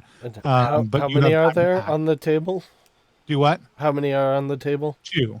2? 2 plus all the large but not quite so intimidating ones who haven't done anything to attack you yet.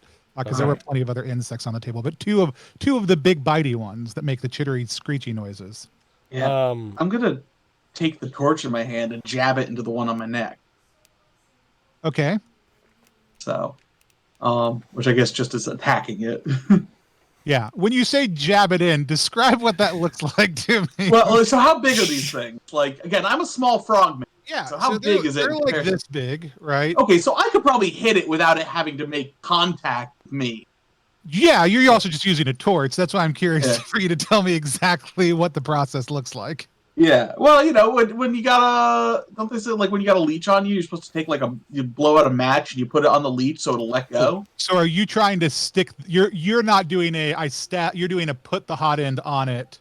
Yeah. Not a stab into it motion. Okay, cool. Yeah. That was my question. I was like, because you're on the other side of it, and so I want to get this thing off me. Cool. So you're gonna hold the torch up to it. If you want to do damage, make a roll for me. If you just want to try to encourage it to get off, I want to do damage. Okay. Because I am a bloodthirsty guy, so I am able to hit well. Yeah. So is that just the D20 plus D20 plus bloodthirsty? That is a 16 plus 3, so 19. You hit it, and you don't know whether it's the heat or the impact, but you actually feel like pop, and you can feel whatever it had pronged into you, like you feel it slide out of the hole, and so so that one's taken care of. So it's dead. Yeah, but you have 2 on you also. I know. So I'm going to use my cleave ability. Use your cleave ability? All right. Yeah, so I'm going to go for the other one. All right. Let's see. That one is a 12 plus 3, so 15. 15. You same thing. Like you quickly move over to one side of one, move it over to the other one. They both kind of pop, explode. You have the same experience. There's this dried kind of purplish goo on you now, but you have freed yourself of these creatures. Now, just because it's fun, am I able to use cleave again and go for one of the other ones? 3 times today. The only thing that you should consider, and this is 100%, it is the abilities automatically happen, but you only have them a certain number of them per day. That's and true. so you just have to decide when it is best to use them. I think I feel like I'm very angry over what just happened. I don't want to just take. I'm gonna go run at one of the other ones and again smack another one down. Attempt to. Let's see how this goes. That is a 13 plus 3, so a 16. So you have pop, slam as you take out one of the other ones that's on the table and just kind of smash the torch down into it. And so, what is everybody else doing? Yeah, I think that's going to be it for me there. I was going to say one of my points. Cool. I also forgot. It is the end of your action. So go ahead and make a D20 plus mystical roll for me. Okay. This one's going to be bad. That one's a 7. Cool. We'll come back to you in a second. What's everybody else doing? Alderlast is prepping one of his throwing knives to throw at one of these sluggy boys. Are you just prepping it, or do you want to throw it? Well, I want to throw it. Like, he's been prepped. Like, wow. Oh, he's been waiting. Okay, cool, gotcha. While Gregathan so, has been. D20 plus bloodthirsty. That is a 13. So you hit it, and it spears straight through this creature. As you after that happens, you look up and you see Gregathan, your frog friend, breathe deep with all of his his deep froggy lungs and suck in a ton of this smoke, and then collapse down to the ground. Oh boy. Gregathan, you are unconscious now. Pooh. Nap time, Greg. Nappy time. I guess that's the end of my turn. Yeah, and that's also the end of combat because they're all dead. Okay. Then I recover my dagger and I try to wake up Gregathan. I just took a CPR class, so I say, "Are you okay? Are you okay?" Yeah. Tap. Gregathan does not respond. Sort of Sackton walks over, takes a look at a couple of the, checks over, sees the wound and everything like that. Kind of takes a sort of like a kneeling position on Gregathan. Places sort of a singular hand on. Is Gregathan face down or face up? I'll let Gregathan decide how he landed. How do you land, Gregathan? I feel like face down. Okay, face Probably down. how it Just a complete went. Tower over. Just smashed all these things and just So softly riveting. Places a hand on the back of Gregathan. Kind of you see him close his eyes. You see his lips wordlessly, sort of like soundlessly move, muttering to himself. And I cast heal. Okay. And I'm going to use it just on the one target. So it's 2 hits. All right, which I think is great for Gregathan. Back to full. Excellent. I just out of curiosity, do you have cleanse? I do not have cleanse. All right, cool. So you see Gregathan, the kind of the wound on his neck kind of stitched back together as he's healed by your intervention, but remains unconscious.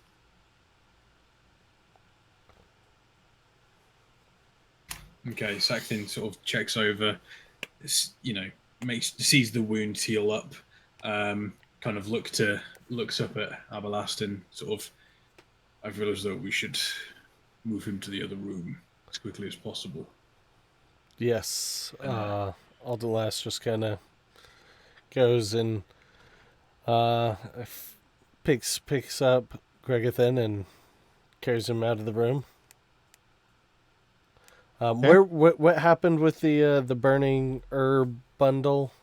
Gregathan did put them out, so there is still a lot of that smoke lingering. I'm imagining that as you're doing this, you're also holding your breath as much as necessary to get him out.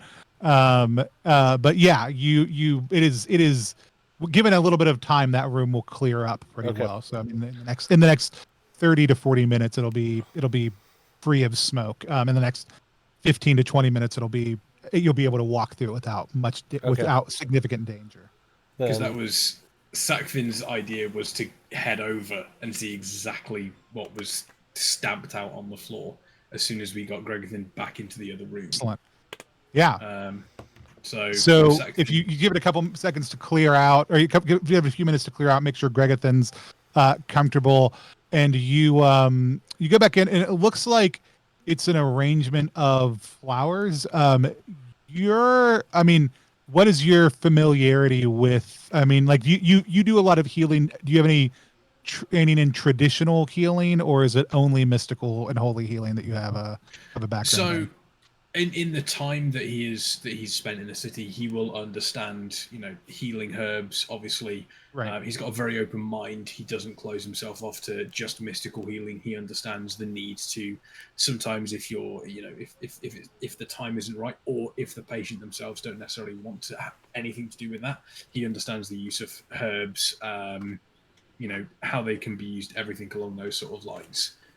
So that's his, that he wants to see if he recognizes them, and not only if he recognizes them, if he doesn't recognize them, are there any that are still there that haven't potentially burnt to a crisp?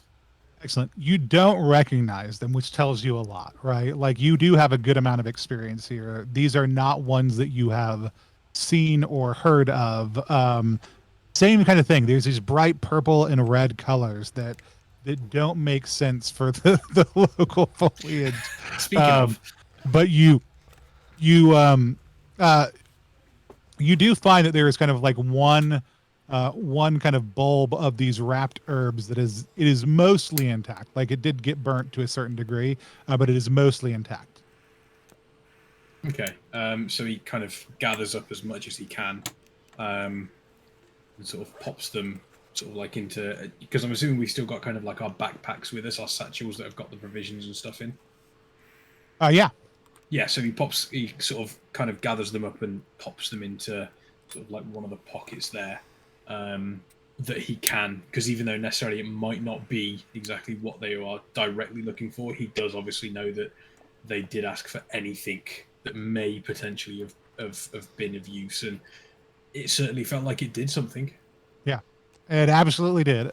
So you're able to retrieve those. What are you doing for Gregathan? I mean, Gregathan can't do anything. Yeah, So- Gregathan can't do anything.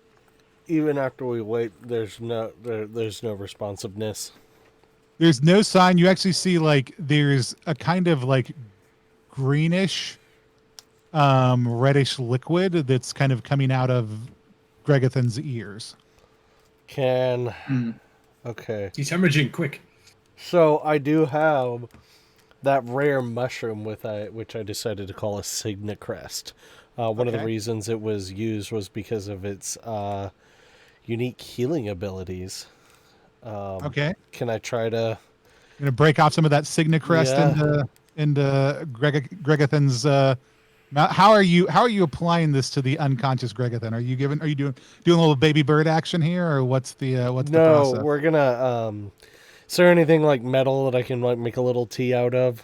The fire itself, though it is purple and odd, does seem to be a normal fire also too. And there's a cauldron above it. There's a water vat that's out around the house. I mean, you're able to brew it up if that is what you want to do. Yeah, so that's how we were told that it was most potent. So I'm gonna go ahead and try to brew up. So I'm going to use about a quarter of that Signa Crest because it is quite large. Well, wide but very thin, and it kind of folds up. So about a quarter of it is what I'm gonna use. Okay. So you brew up and you pour this batch of Signa Crest tea down Gregathan's throat, and there's not an immediate response, but over the course of the next couple of minutes, Gregathan's breathing starts to quicken, and Gregathan wakes up. Hey. Just. And for the record, this is tobacco for anyone watching the stream. If Twitch, if you're coming at him, so this is not illicit. So yeah, Gregathan's able to get back on his feet. All told, this whole process takes about an hour to complete. Okay. It is now very dark outside though. Okay, so let's push through. Let's get these red beans. Before they move on, Sakathin kind of stops, because I'm assuming the torch is still lit that we had, because that's been quite a while now. When it fell on the floor, unless somebody was intentional about picking it up, it just ended up burning out. But if somebody wants to say that they picked it up in that process, I'm okay with that. I would think we probably picked it up and put it back into the room, kind of to have some light for obviously what was going on. there is the lantern also too, which is probably an easier Yeah. form of light to use indoors. But as this, so in one of the pockets, Sakthin pulls out a candle, and kind of almost pushes it into the top of his staff, and you notice that there is a small at the top of the staff. It's slightly thicker, and there is almost a like a hole that has been bored into the top of the staff, like a little divot. Exactly. Pushes the candle into that one and then lights it on one of the lanterns or the torches, and then kind of has a torch that he can kind of it's not much, but it's enough that he can kind of direct the light to stuff that he wants to really take a closer look at.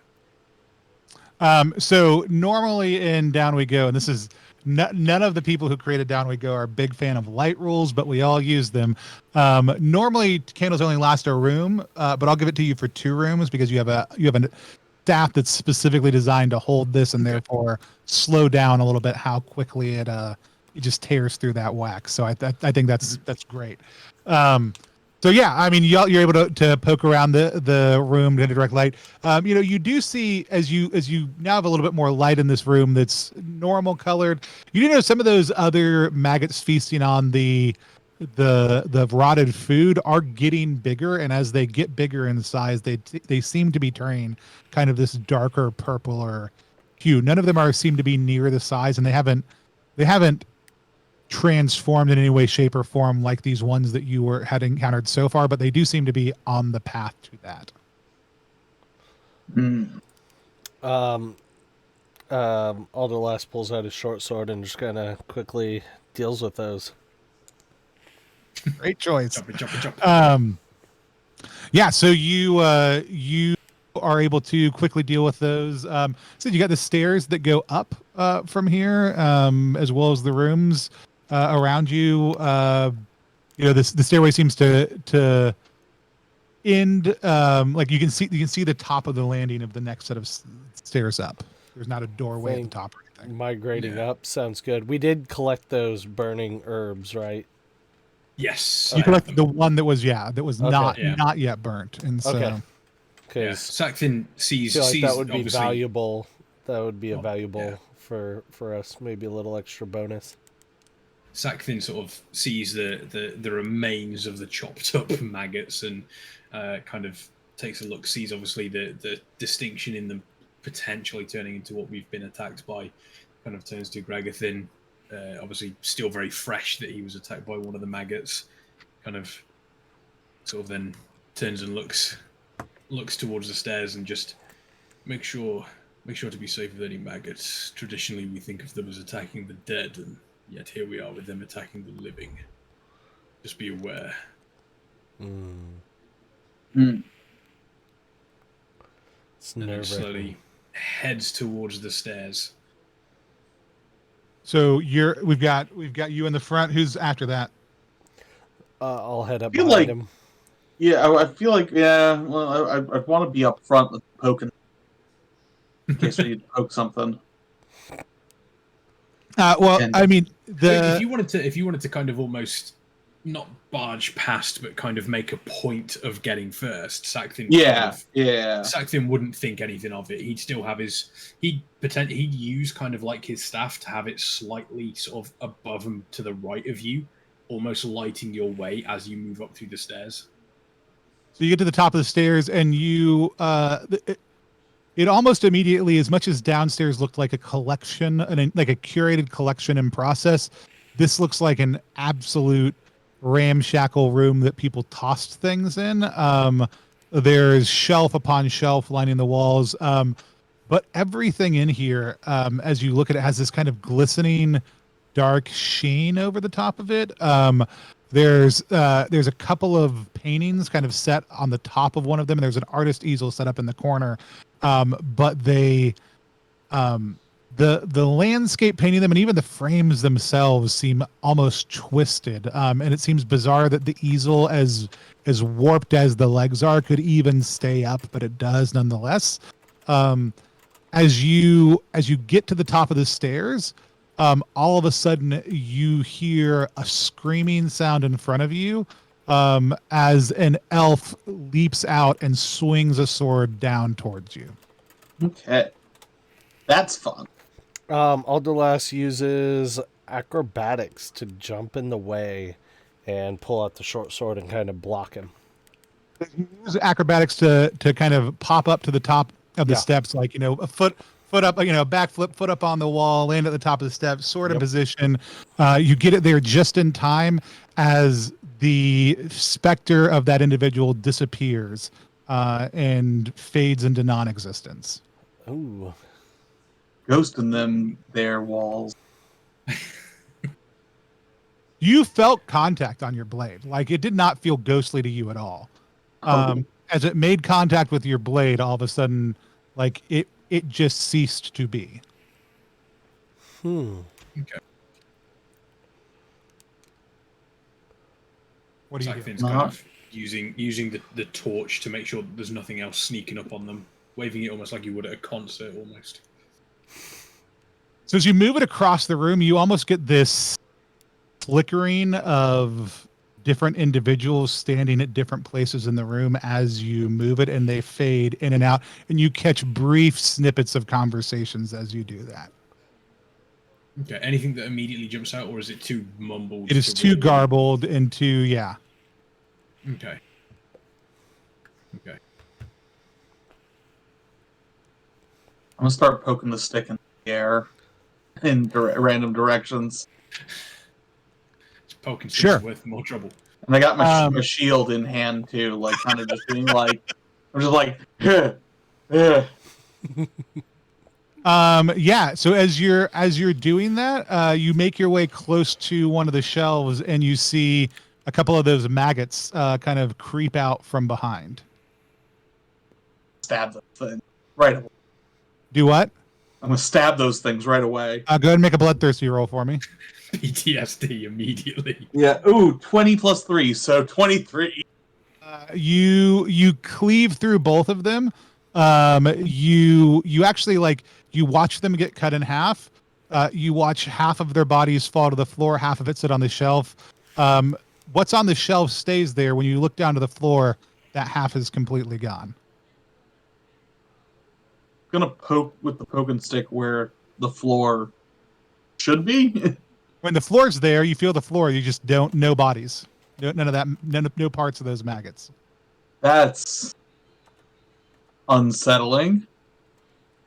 Do we see this as well? Like, do we see the bodies disappear, or Yeah, is it kind of absolutely. Yeah, they hit the ground and then they cease to exist. The ones sitting on the shelf are still there. I say you knock down the ones off the shelf too. Just Yeah, in case. we'll see what happens. You flop them onto the floor and they just sit there.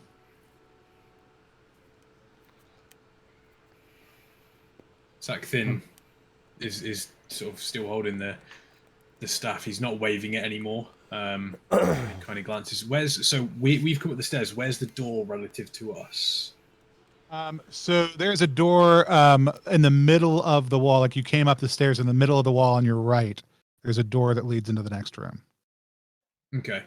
So Sack Thin kind of gestures or makes a little noise to get the attention of Avalast and his froggy companion, and just kind of motions towards the door and sort of keeps one eye on the room as he's looking at the door as well, and kind of says, "There's something not right about this room. If the previous room is anything to go by, I feel as though things are going to get worse before they get better."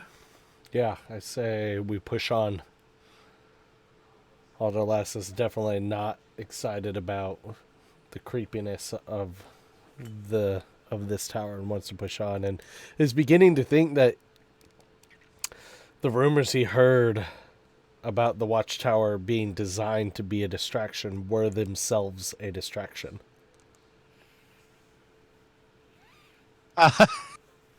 As you, who's headed towards the doorway? I think Alderlast is as well. Yeah, I think Sack Thin is not directly heading is slowly moving towards the door. Probably not the first person there, but is making sure that like the candle is there so that there is some semblance of light in the room. So as you open, as you go to put your hand on the door or check the door, interact with the door, you see rising up in the corner next to the stairs where you came up, this large figure. It's not quite human size. It's bigger than a Gregathan, smaller than your average human. Alderlass is Figure very with average, so with 4 arms and a set of chitinous wings on its back and large bulbous fly-like heads, as well as a set of proboscises, and it looks like this giant human-shaped fly start to walk towards you from the corner of the room. Alderlass reaches into his pocket and grabs a clump of sand and throws it in his face and yells, "Pocket sand! Shh-shh-sha!"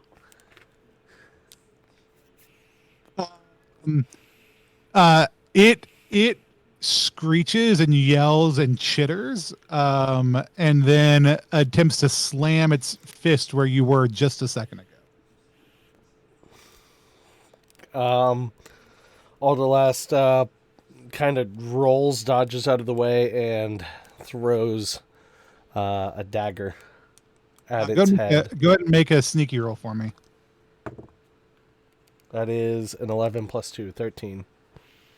It kind of glances off this thing's shoulder, and it makes contact with it, but it didn't seem to injure it at all.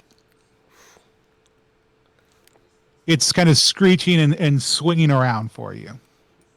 I wasted Poke it with the poking stick. I wasted my pocket sand for nothing. I mean, it can't seem to find you, so you did blind it no matter what, and Yes. so you poke it with your poking stick. You poke it in the shoulder. Where do you poke it? Right in the chest. It kind of it like knocks back a little bit, and then it kind of swings forward and tries to hit you. Make a you're 5 or 6 feet away. Yeah, you're fine. But you poke this thing, and it kind of steps back. 6 feet. It's a 6 foot poking. Yeah. But it's now starting to move forward quickly towards you. Uh-huh. I'm gonna move out of where I was. So this has gone on. Saktin is taken aback by the sudden pocket sand that came out of nowhere, rather than trying to see exactly what was going on, and kind of swings his staff towards it and kind of reaches out the the candle that's on there to get a better look at the creature. See if there's any sort of like identifying things with the creature, to see if there's anything that would make, kind of give an idea as to potentially what it could be, or, anything along those sort of lines. Yeah. So you're not trying to hit it so much as get the light incredibly close to it. Is that what I'm understanding? Yeah, basically trying to get a better look at it rather than immediately attacking it. So as you swing your light around, you get that same kind of in the background of people leaping into and out of existence, and then as you get close to it, it has the mark of is it like shabby clothes kind of hanging off of it. It's this kind of it's very thin in some ways, but then it's knotted up and thick where its arms meet its body. It's very heavily armored and has this kind of thick plating on its body, but it looks like a giant human-shaped fly. You do notice that there are tattered clothing hanging off of its body, and that you do notice the mark of the steepers also too, on this shredded piece of shirt that's hanging down around its waist. Okay, upon seeing the Steepers logo, Sakthin kind of has a very, very sudden idea, and just kind of almost reactively just kind of sees the logo and immediately sort of shouts out, would you like some tea? Just immediately shouts out, would you like some tea, to see if there's any reaction.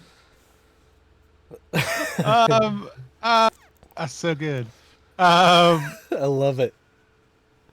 you see, like, you all of a sudden, like, completely captivate its attention, and then it just lunges at you.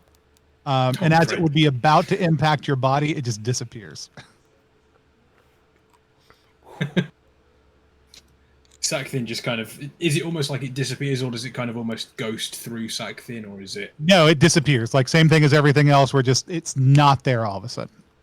Okay, Sakthin sort of stood there with the kind of with the staff kind of still almost outstretched, taking a look, and kind of sort of turns and looks at his companions, and I'm not quite sure if that was a yes or a no. But you can tell that he's a little bit shook up about that.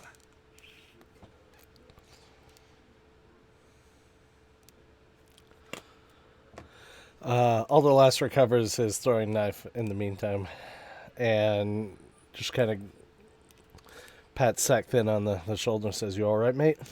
Oof. I'm fine. I'm more concerned about exactly what that was. I don't know if you were able to catch any glimpses of it as it lunged at you, but that was a steeper. Yeah, this mission's starting to seem as if there's something else going on. These beans must be pretty important, and I don't know that we're getting paid enough. I'd be more concerned about exactly what they're going to be used for. He sort of turns and takes a look at the room, because he caught obviously the glimpses of all the people as he swung it, and he kind of holds his staff out and moves it across the room a lot slower to see if they still appear, and see if there's any sort of like reaction from them at all. You get, like, as you go slower, you get a sense of more, like, a little bit more establishment, but because of the flickering of a candle, like, that's still keeping it from being meaningful. But you do get a sense of this lasts longer. One or two of them, maybe they notice that something is happening, but for the rest of them, they seem unaware. And some of them are like, one of them is looking right at you, obviously having a quick conversation with somebody near your position, but it doesn't. There's not a specific response to you. Okay. Sakthin sort of looks around, kind of points, and obviously, I'm assuming we still have. Did we bring the lantern with us, if I remember rightly? I'm assuming you did, because I believe Yeah. you mentioned it, but yeah. Yeah. So he kind of he walks over, uses the candle to light the lantern to get a little bit more light on the room. Yeah. And kind of sees if there's any, like, effectively uses the candle to kind of pick out somebody that would potentially be either reacting to him or having a conversation, and then using the lantern to kind of get more light on that area. So you do what you say. It has almost the exact opposite intended effect. The more light there is, the less appearance there seems to be. Okay.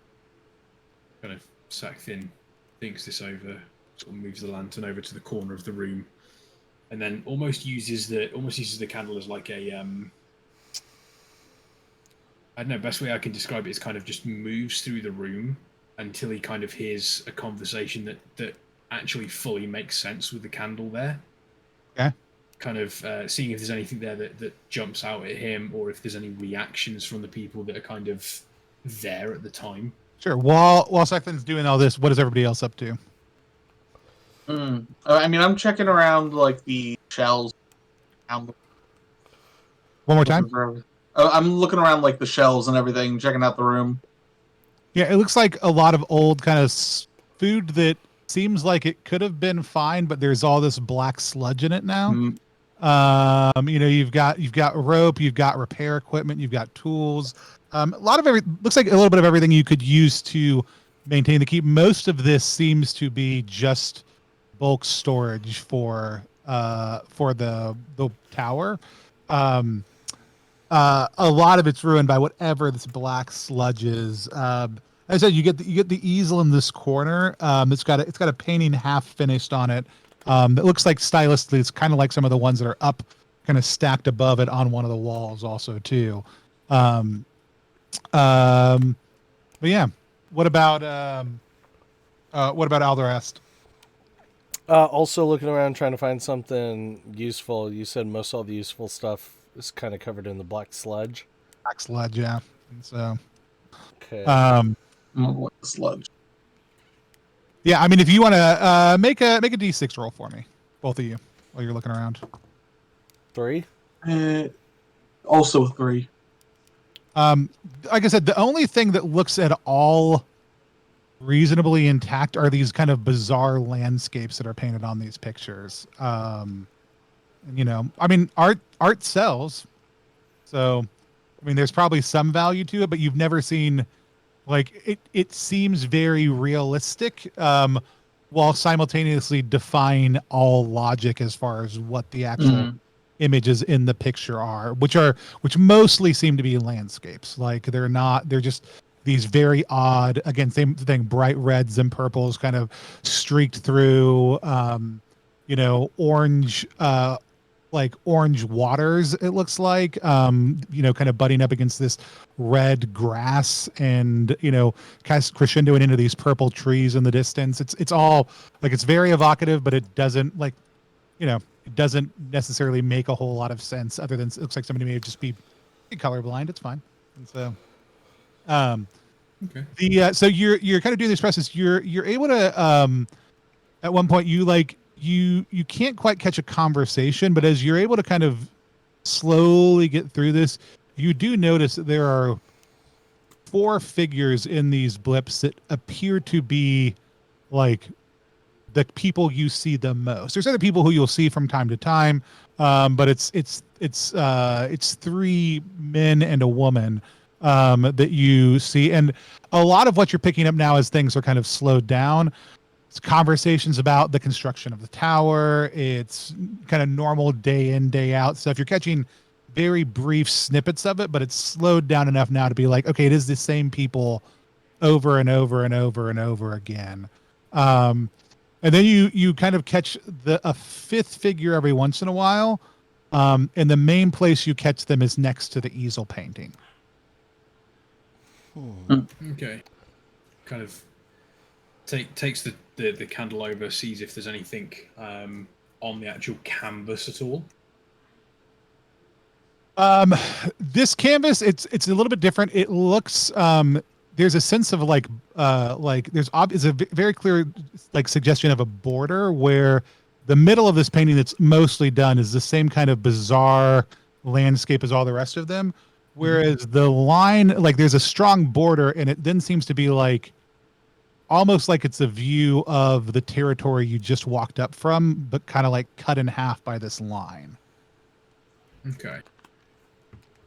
I turn and relay the information to my fellow adventurers, and sort of motion to the painting, and kind of turn around and say, it doesn't seem to be a coincidence that they seem to be painting something that explains a rather twisted world, and I don't know if you've noticed the tower that we've been in, but I'd say twisted is a fairly standard description. Come on.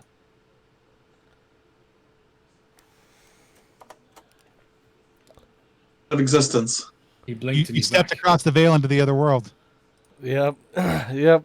Man, I have no clue what is going on. I've never had this problem with Discord. OBS before. it's glitchy sometimes. It's fine. It's either OBS but I can't hear anything either, so it might also be Discord. Well, Discord's audio is the worst. Yeah, and Could I've be. got my CPU is fine, my memory's fine, like nothing is doing anything, and I have my internet speed is, 500 up and down still, so I have no clue other than something's glitchy. Discord. Discord Discord's or weird. OBS. I blame I mean, you paintings. disconnected from Discord, so it was... I blame the Whatever paintings. eldritch reality y'all are encountering is doing something. Cool. And I So humbly request a pour of that. I just ran out of this whiskey. is just apple juice. Also, I ran out of apple juice this morning. Well, this afternoon. that's why you got to keep numerous types of apple juice in the house. I did, and didn't know I was running low. The apple juice store is at the bottom of the hill. I can just walk down there whenever I want some. Oh, I did know, but we're in Texas. Well, I'm in Yeah. Texas and can't buy on Sundays. So, Yep. And I am. They don't have those. Like the other day, my son works at an apple juice store, not at an apple juice store, at a store that also sells apple juice. And he said something about people wanting to buy apple juice at 8 a.m. And I was like, you can buy apple juice at 8 a.m. Like even on a Sunday. And they were like, yeah. And I was like, oh, that's weird because in Texas you can't buy apple juice at all, or you can only buy like really watered down apple juice, but only after afternoon. It's just such a weird thing to be in a place where Like apple juice coolers. apple juice Yeah. coolers, yeah, all Apple ju- buy the thickest apple juice you want. And so, it's frustrating. It is so frustrating. You can get apple juice at any time up here. yeah, Baptist yeah, man. same here. And so, I do miss in Baptist. Seattle. They sold big things of really great apple juice at Costco that were in large format, great prices, and were usually like major brands of apple juice, but with the Kirkland signature logo on them. And Kirkland signature apple juice is the best way I to buy bought apple some in juice. Hawaii and it's fantastic. And so, there are some people right now who don't understand Twitch's affiliate rules, are incredibly confused about why we're talking about apple juice. Oh, So, I said you're able to pick out a lot of these separate conversations, and then they kind of just slowly start to fade as the night kind of as the night kind of sets in a little bit more. And so, what do you do? if we understand, I'd like to try slightly moving the painting and seeing if the images move with them. Oh, that's a great. Like I said, they're starting to like just fade overall as the night wears on, and you get a sense when you move the painting that it doesn't cause any sort of particular response, but they're so faint at this point it's hard to even know. If we turn the lights out, does that change? I don't know. Do you turn the lights out? We turn the light. Yeah, I say so. I mean, Sackvin hears this and kind of sort of thinks about it. There's a little bit of trepidation and kind of, well, nothing ventured, nothing gained, and just kind of puts out the candle on the end of his staff. As the room plunges into complete darkness because there is no window in this room, maybe, but you can't see anything, so you don't know. It's a frog. They can see well in the dark. Dark vision. Can they? Frogs, Frogs, yeah. Vision? They're fairly nocturnal. A lot of them.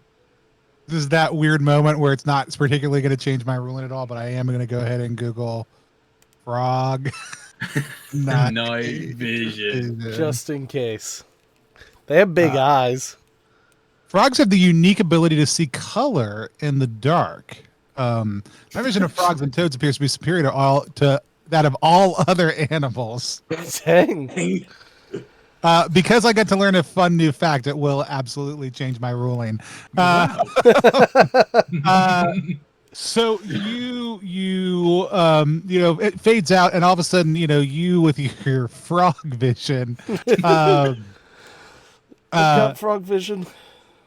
you do you notice that as it, like the moment it like is switching between light and dark, you feel like you're surrounded in a room full of people, but then once it's completely dark, they're all gone again. Interesting. Oh, I'm gonna get the torch lit back up then. Okay. You have almost the same experience, but by half as it comes back up. Like the people are all in the same places, but they don't fully, like they seem less material and corporeal as Do the we all lights see come that? back up. Is that everything we all see? No, just the frog. Okay. Just the frog. Okay. Oh, And Sackvin just goes, well, I don't know about you, but I saw absolutely nothing. Yes. Yeah. I also saw got weird nothing. for a second. Weird. Describe weird. I don't know whether you've noticed what we've been doing for the past 2 hours, but weird. Oh, when kind it of went covered full it. dark, they were like there, and then they weren't. And then when I turned the light on, they were there, and then they weren't. Yeah, I've noticed something similar as well, and it had something to do with this painting. There's same people appearing across the room in different places, almost like spirits or apparitions, or it's almost it's almost like someone was writing a book, but it's with the actual people standing there. I don't understand it. Mm. And looks around the room and sort of. Are we sort of like still? Are we relatively close to the door? Y'all moved across the room. I mean, it is a large room, but it's Yeah. easy to move across. I mean, you can walk back over to the door in 30 seconds. Sakthin kind of starts towards the door and just. So is anybody ready for another adventure through another room where we have no idea what to expect? Let's go. We got a lot of rooms to go, but we need those beans. What I'm thinking. Roll that beautiful bean footage. You open the door. Yeah. At this point, I say we just go right in. We're not going to be able to anticipate, and it appears everything we've encountered isn't going to let us know it's there right away. So I say we just go right in. Combat roll through the door. Sakthin, as the candle is kind of pretty much it's a stub of a candle. He kind of pulls it out of the top of his This is only your first room. You're going to get one more room after this. Oh, okay. Sorry, You're halfway okay, done. so, I didn't charge you for the room y'all had already fully explored. So yeah, he okay. So in that case, then he relights the candle on the lantern and sort of again, he's kind of almost at the rear. He takes one last look into the room to see if anybody has reacted to them. Kind of one last slow sweep, see if anybody's they seem to all be moving gone into now. this room. Okay, yeah. So he then carries on into the next room, kind of torch slightly out. Or say torch is effectively a candle, just a long candlestick. That's all I have is, right. And just kind of moves it around the room again. So as you step into this room, and the light comes in, you see workbenches, like sharp tools hanging on the walls. There's a series of hooks going over the ceiling. But the thing that stands out to you the most in the glittering light is four of those human-shaped flies that turn at you and screech and start to move towards you. We got them to.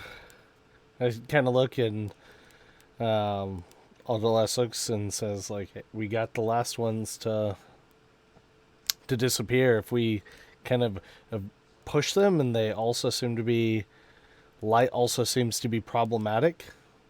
How big is the room? It's the same size as all the rooms you've been in so far. It seems to be that the construction so far has been pretty much a wall goes right through the middle of the tower. It's 25 feet by about 50 feet for each room, depending on what's inside of it. Like I said, workbenches and in tools in here. They're in an open space coming to you. 3 of them. There's another one that's a little bit further back in the room, but they're only about 15 feet away. Okay, Alderlass says, I've got an idea.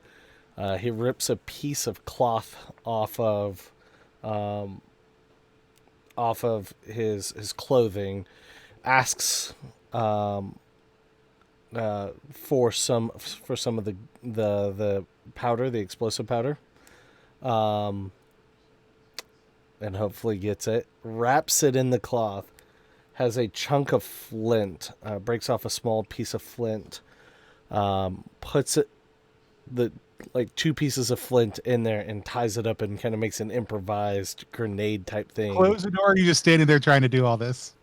Do what? Are you standing there trying to do all this, or did you close the door and step back? Yeah, close the door and step back. Yeah, trying trying to That's like fine. do that, kind of make this improvised grenade type thing. You do hear a slam on the other side of the door as you start that process. Um, Sackfin kind of turns and sort of like sees this getting ready and kind of turns around and goes, "What if they're more of the steepers? Maybe we can get them with tea again." Because that's what happened with the last one. Sackfin shouted, "Do you want some tea?" and immediately got a reaction. It's true. you hear another slam, and you then see the door handle starting to turn. Okay. Alderlass says, "Give it a go. If that doesn't work, I'm throwing this in there." Sackfin kind of sort of turns to the door and kind of thinks about the best way to deal with the situation, and just kind of almost in an annoyed voice just kind of turns around and goes, "Can't you see we're trying to have some tea in here?" You don't detect any change from these 4 individuals. You get another slam, and the door is starting to be forced open. Then what are you up to? I'm just getting ready to do some stabbing, getting my sword Some- out. Okay. Poking or stabbing. That's what I'm good at. All right. Alderlass. You're able to complete your improvised bomb. Okay. I asked someone to throw the door open and get ready to lob it. I'm always ready to open And a door. tell people to, like, open the door, step back as I try to lob it. Sure, go ahead and make this feels like overall a sneaky, underhanded thing to do. Go ahead and give me a roll plus sneaky. That is a 19 plus 2, so an 11. And 19 plus 2, 11. Or 21. Leave me alone. I'm old Dice work and very differently tired. than everybody else's. You're good math. So you lob it. Your construction holds through this whole thing. You hear, but 2 of them have already come through the doorway and are right on top of you. There's one a little ways back, and there was the one even further that you can't see around the corner right now. What do you do? Did it Actually, go ahead and roll initiative for me. One person. I got it. 4. All right, so y'all get the chance to act first. So you lob. What is it? What do the other 2 do? I'm a stab. You stab one of them. The one that's just the first one through the door. So anyways, Yeah, I whoever comes started at me. stabbing. So Sackfin is kind of open. The door opens towards us. Is that correct? Correct. So Sackfin has kind of opened the door, and as he's opened the door, he's kind of stepped with it, so that he's got the door between him Gotcha. and what's happening there. Perfect. It's a good place to be if there's explosives being thrown and fly people coming through. Gregathan, go ahead and With their fly people, I'm yeah. trying to eat them. Frog attack. You want to bite him instead? I mean, I feel like it's in my blood. The fly people. Let's make a bite at them. Take a bite out of flies. Take a bite out of flies. I got an 11 plus 3, so 14. 11. That is going to hit. So do you bite or did you stab? I'm gonna bite. I'm gonna do a bite. So you bite down on this creature's shoulder and you like just tear a chunk out. I mean, your character has animated teeth, so I'm assuming those are functional. And yeah, you're able to you just bite into this thing's shoulder, and it. I mean, you know, whether these things are sentient or not, whether or not they're mutated humans, whether or not anything, none of that's running through your mind. All you know is that in your blood, as a frog person, this is your natural enemy and diet, and it tastes delicious. We can examine the moral As reality. frogs evolved into frogmen, so too did the flies. So yeah, you're able to bite him, yeah, and you hear him like screech chitter. These are much louder than the maggots. But you were behind the door. You had thrown the explosion, or you thrown the explosive device. He just kind of leans back and like does the same, and then like clamps down and does the same thing to you. Go ahead and make a defense roll. Are you letting go after you make the bite, or are you holding on? I feel like, I mean, I'm trying. Like, if I took a bite out of him, you said I ripped through him. Did I bite? You feel teeth hit teeth on your in your bite attempt. Teeth hit teeth? Ooh. You hit your Ooh. you feel your teeth make contact with each other. Yeah. Whether you choose to stay bit down or not is up to you. No, I don't think I would have, because I want to go in for another bite. Go ahead and make a normal dodge roll, or defense roll, which is D20 plus sneaky. Okay, and I have no sneaky, so just a D20. A 18. Hey, that's not bad. So you kind of dodge back as it looks like All right, no, that's a 13.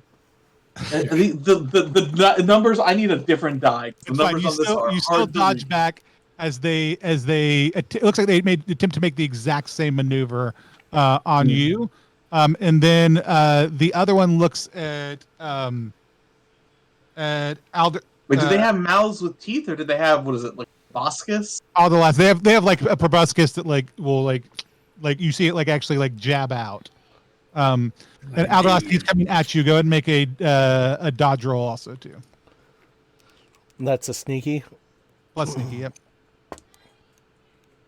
That is a 6 plus 2, which is 8. Cool. It's an 8. Yup. So one of them jumps at you, and you feel it you feel it put its mouth on you, and then you feel this proboscis kind of drive into your neck, and you feel blood start to pulse out of your neck into its mouth. You're going to take 1 hit of damage. Oof. Okay. Other round. So explosive device goes off. You hear a giant explosion. Everybody make a dodge roll for me. Actually, that's not true. I did advise everyone to stand Saxfin, back. you're fine because you're behind the door. I advised everyone before I threw it to make sure to that's step fine. back. That's another 13. Okay. And I got a 10 plus 2 for sneaky, 12. Okay. And you made it was 19 plus 2 on your original roll, correct, for throwing this thing? Yes. So both of these things are hit from behind. The one that had been attacking Gregathan, there's a gout of flame kind of erupts, and just kind of you see shrapnel kind of tear through its chest, and you end up with wood poking right out in front of you as this thing then slumps to the ground. Gregathan, the one in front of you, Alderath, gets a little harried, and it is obviously hurt by the blast. But it seems to be as it's sucking energy, the blood out of you, it seems to be strengthening it also. Okay. And it's your turn to act. I grab my short sword and kind of just actually maybe a throwing knife and see if I can slash what might be its throat. Go ahead and make a D20 plus bloodthirsty. That's a 19 plus 1. You hit it. You do, and you you watch as this kind of purplish blood comes out at first, and then the bright red blood of a human being comes out afterwards. But it might just be your own because you definitely kind of cut through the throat there, and this thing drops to the ground. Okay. He did. Yes. In the deafening silence of... Oh, go ahead. How many are left? You don't know because you threw a bomb into a room. There are no more out here with you. Okay. There's a room inside. However, you do there's kind of the silence after the explosion. Ears are probably ringing a little bit, no doubt. You hear a stomping on the ceiling above you, and you hear screeching and chittering all through the eaves both above you, and you even hear a little bit down below you, though nowhere near as loud. freaky. Like stomping like on like the floor The above us. stomping you hear on the ceiling immediately in front of you, but you hear just tons of this chittering and this screeching erupt above you, as well as, like I said, a little bit below. Real quick, gonna- Tony, you want to do a quick plug? My friend Tyranny rated the channel, so we got a handful of new viewers. If you want to do a quick plug. Yeah, hey Tyranny and folks, we are playing Down We Go, which is a minimalist, old school style RPG, which means all the rules fit on the character sheet. So it's an A5 or half-page character sheet that has all the rules can't at the see. bottom. You got to do the thing where you get closer and put your other hand next to it. And it's the lights Too much bright. brightness. It's fine. If that piece of paper didn't look entirely blank, you see the character sheet. Also, the adventure that we're playing through, which is just called The Watcher's Tower, is completely randomly generated. It's a single sheet of paper. Also, it took me maybe 5 minutes to roll up the dungeon. It takes about 5 minutes to learn the game and create a character. However, characters are very customizable as you pick from 4 different roles and unlock different abilities that are all kind of inspired by classic role-playing tropes. It's going to be going live. There we go. It's going to be going live on GameFound, which is like Kickstarter, but just for tabletop games, at ttrpg.link/DWG live on the 31st of this month.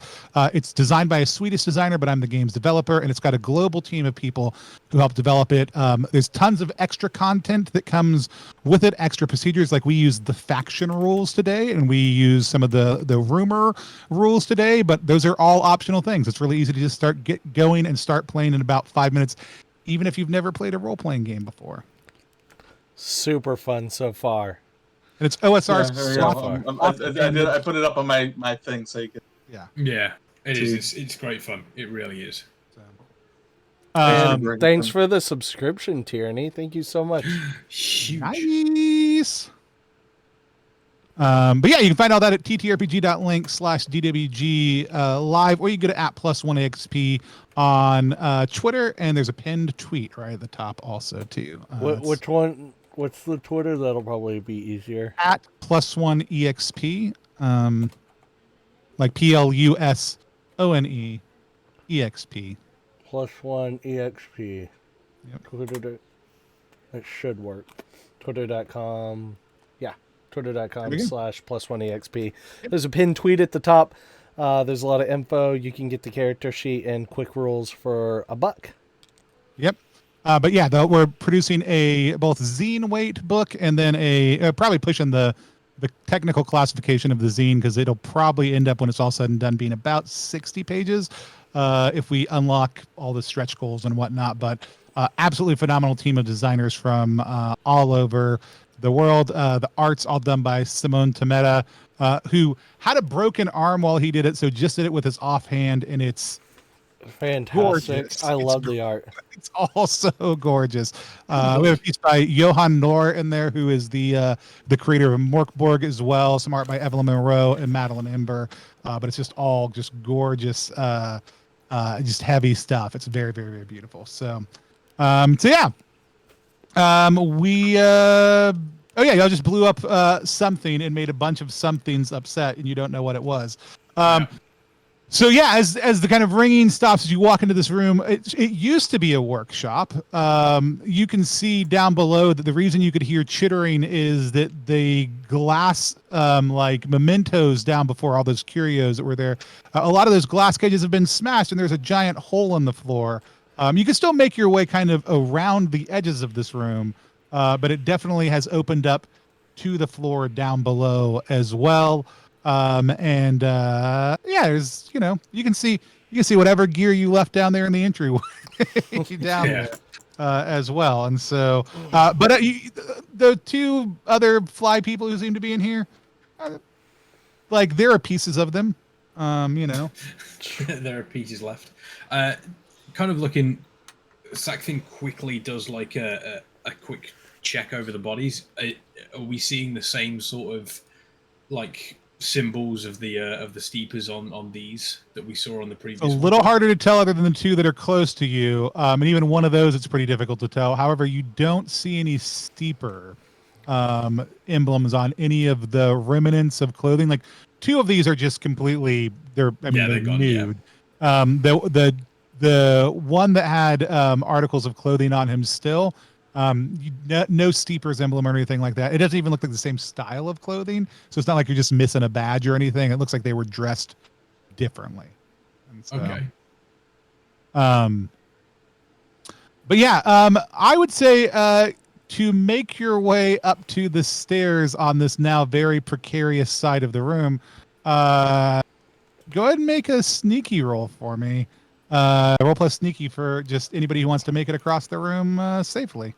I'm gonna fall into this hole. I mean, I so do here's the have thing. I'll make it across 10. and You toss. can also that is at default. Yeah, you can do things to make that easier or better for you. Yeah. Oh I've well, I already got- rolled the 10, so I just barreled through. Alderlast puts his arm out and stops Gregothin and says, "I have a rope. Let me try to get across." And I froze. Oh my goodness. Why does it keep freezing?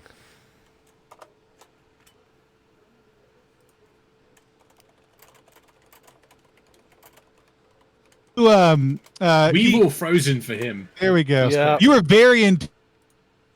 Oh my gosh. Let me try to restart. Let me try to restart Discord.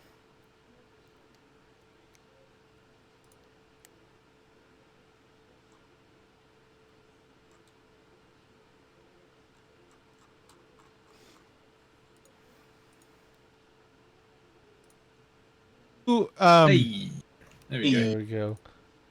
Okay, I tried to I think restart. 10 with rope is probably sufficient. I think with the assistance of your partners, with the rolls everybody else did. Brett, what was your roll? I did not roll. I was teching, and I rolled a 12, a 10 plus 2.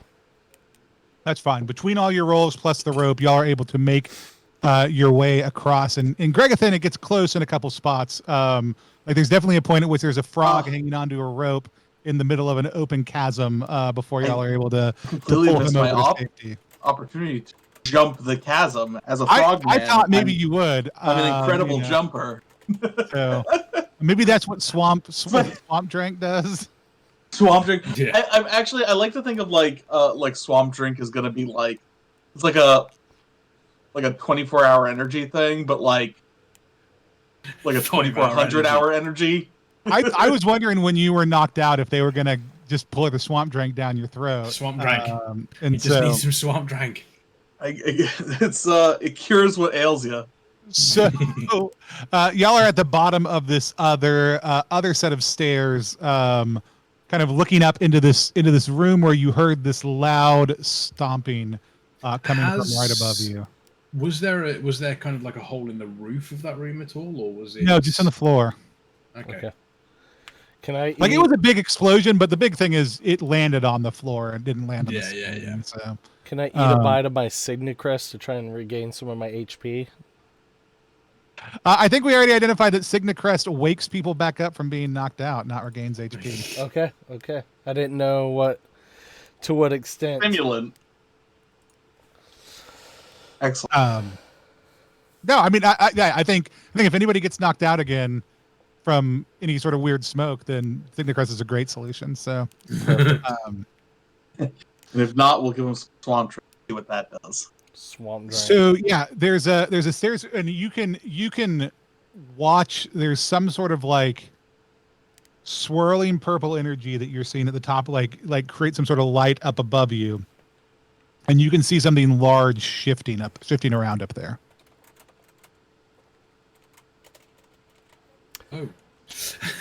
Oh.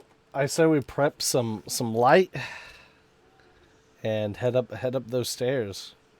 Do we have any light sources? We still have the lantern, right? Have the lantern.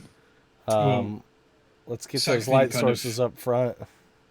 Sackthine kind of checks and sort of sees obviously the stuff up there. Is that something that is said out loud? Like let's get our light sources ready, or is that? Yeah. Yeah. So Sackthine reaches in and sort of like pulls out a small.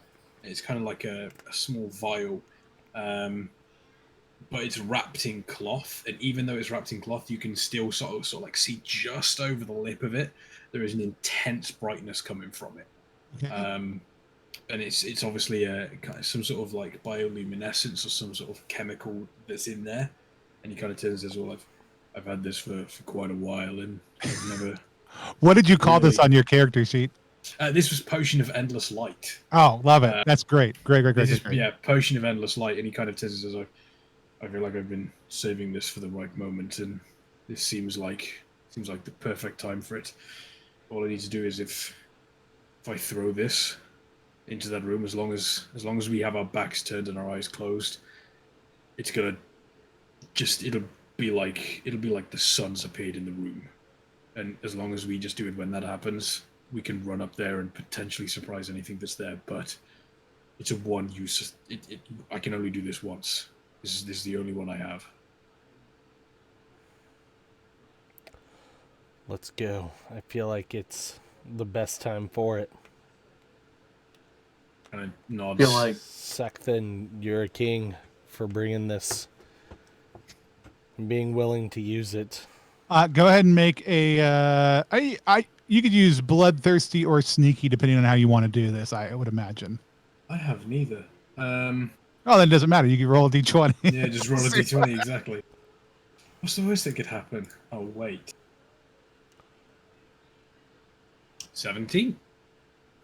So what is are you lobbing it up over the top of the stairs? What's your move here? So we're kind of like at the bottom of the stairs, and I'm assuming the room is just up to the top there. Yeah, So, it kind of opens up, and then the room goes over, just like all the other ones have so far. So he kind of grabs, he turns Gregathin and Ardalast sort of like round, and he sort of, in one motion, he grabs the top of it, and he's kind of got sort of like his hand over the cloth and the potion, and in one fell motion, he throws it, and as he throws it, he pulls it out of the cloth, and as he does, there's just a brilliant light. He throws it into the room. He turns, and as he turns, there's almost like it's just an explosion of light. That's all it is, and it's not like a sudden thing. It's like a sustained, like maybe like a second, 2 second, just massive burst of light to the point where even down where they are, they can pretty much see the entire bottom room, like in complete light. Like it's almost full daylight down there. Exactly. And then as soon as it is basically like boom, there's light. It's there for about a second, 2 seconds, and then boom, it's gone. You hear a like you've heard the chittering, screeching so far. You hear like a click, click, click, click bellow instead, like a totally different tone of anger and rage emits as there's just this intense like from up above. What do you do? So upon as soon as the thing goes, just kind of Sakthan kind of almost sort of like taps them both on the shoulder, and it just kind of says, "We need to move now. We don't have long." And just kind of turns and starts. It kind of hurries up the stairs, but not at a full sprint. It's kind of almost like a like prepared, but also wanting to take advantage as much as possible of this. And I'm going to guess there's this initial and it's immense burst of light, but I'm going to guess this is a lingering effect is the intent, right? Like, I mean, I'm fine either way. The Potion of Endless Light to me sounds like flash plus now there's all this glowy, bright, white, like light stuff all over the place.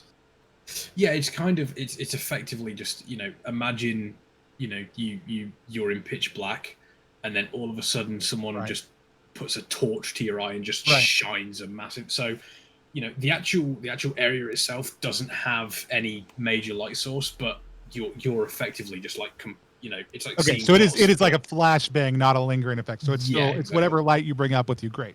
So you have the lantern light addition. So so you're headed up to the top. Is everybody else following? Yes.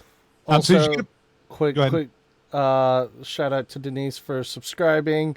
Thank you. You're awesome. As you get to the top, you you whip around the corner, and you see you see two more of these fly people that you've seen so far, and they are on the ground rolling around, like trying to like. It almost looks like they're clawing at their eyes, like they're trying to cover them, but they don't have the digits to do that anymore. You can see like one of them has a cracked lens on its fractalated eye. But also in the middle of the room, you see this giant creature on 6 legs. It's a mix between like a spider and a praying mantis. It's got like it only has 6 legs, but it's seated a little bit more like a spider, and then has 2 of those legs end in these giant scythe-like fingers. And there's this purple light kind of swirling around its head, and it is thrashing around, unable to see. What do y'all do? Is there Damn a it. door? Two very Stab the different bug answers man. there. Is it like, so can we see a door in the room at all? Like, is there a door like opposite where we are, or? There is so unlike all the other rooms, there is no wall in the middle of this floor. This floor is completely open, and there is a stairwell going up opposite you as you come up. Okay, so as they come up, Sakthin kind of glances around, immediately sees the door, and just kind of turns and just says, "We need to move now, otherwise this is going to get bad quick." And just sort of like makes a motion towards the door, trying to avoid the thrashing of the giant scorpion spider. Yeah, go ahead and make a sneaky roll for me. Oh, Yeah. wait, somebody want to do something? Are we Oh, all? I want to stab it. I don't like the bug. They made me mad. Make a stabby roll. I'm gonna stab this thing. I want to sneak with. I want to sneak. This is a 19 plus 3. 22. You hit it. You like dodge in underneath this like swinging scythe, go up and you stab it in, and like your sword goes in, and you do damage. And go ahead and roll initiative. One. Oh, yeah. Awesome. It swings, and it like one of these skies, the tip of it, feeling like just swinging for where you hit it, hits you. Go ahead and make a D20 plus sneaky roll to dodge. I guess it's coming at you. Make a D20 plus 8, but I am armored, so I'm trying to decide do I want to. I'll go ahead and let you know. This is the biggest thing you've seen so far. Yeah, I'm gonna take a reroll on that, and that's an 18, so that definitely was worth it. It hits you and it knocks you back, like across the room. Like, so you are going to have to make an attempt to cross past it again. This makes it very easy for your 2 compatriots to just sneak by, though, so that everybody else gets absolutely. to buy. Like no dice roll required. Excellent distraction. What are you gonna do? I want to stab it again. Maybe I want to go for one of its arms. Wound its arm. So as this is happening, Sakthin kind of turns to Adlast and sees what's going on. Just kind of, as they're sort of like hurriedly rushing towards, or as Sakthin carries on, he just kind of turns and just goes, "The fool that takes a fight for no reason is a fool, truly." It just kind of carries on directly to the stairs. Adlast is very concerned, is willing to make it to the stairs and see if he can throw some daggers to assist from the other y'all make side. it across the stairs while they're blinded. Like I said, he's been pushed back, so you're able to make it over there. If you want to throw daggers from the bottom of the other stairs, like if y'all were running across this room, you're able to make it and then turn back around in time to see him get blown back. Okay, yeah, go ahead and throw a dagger at him. Okay.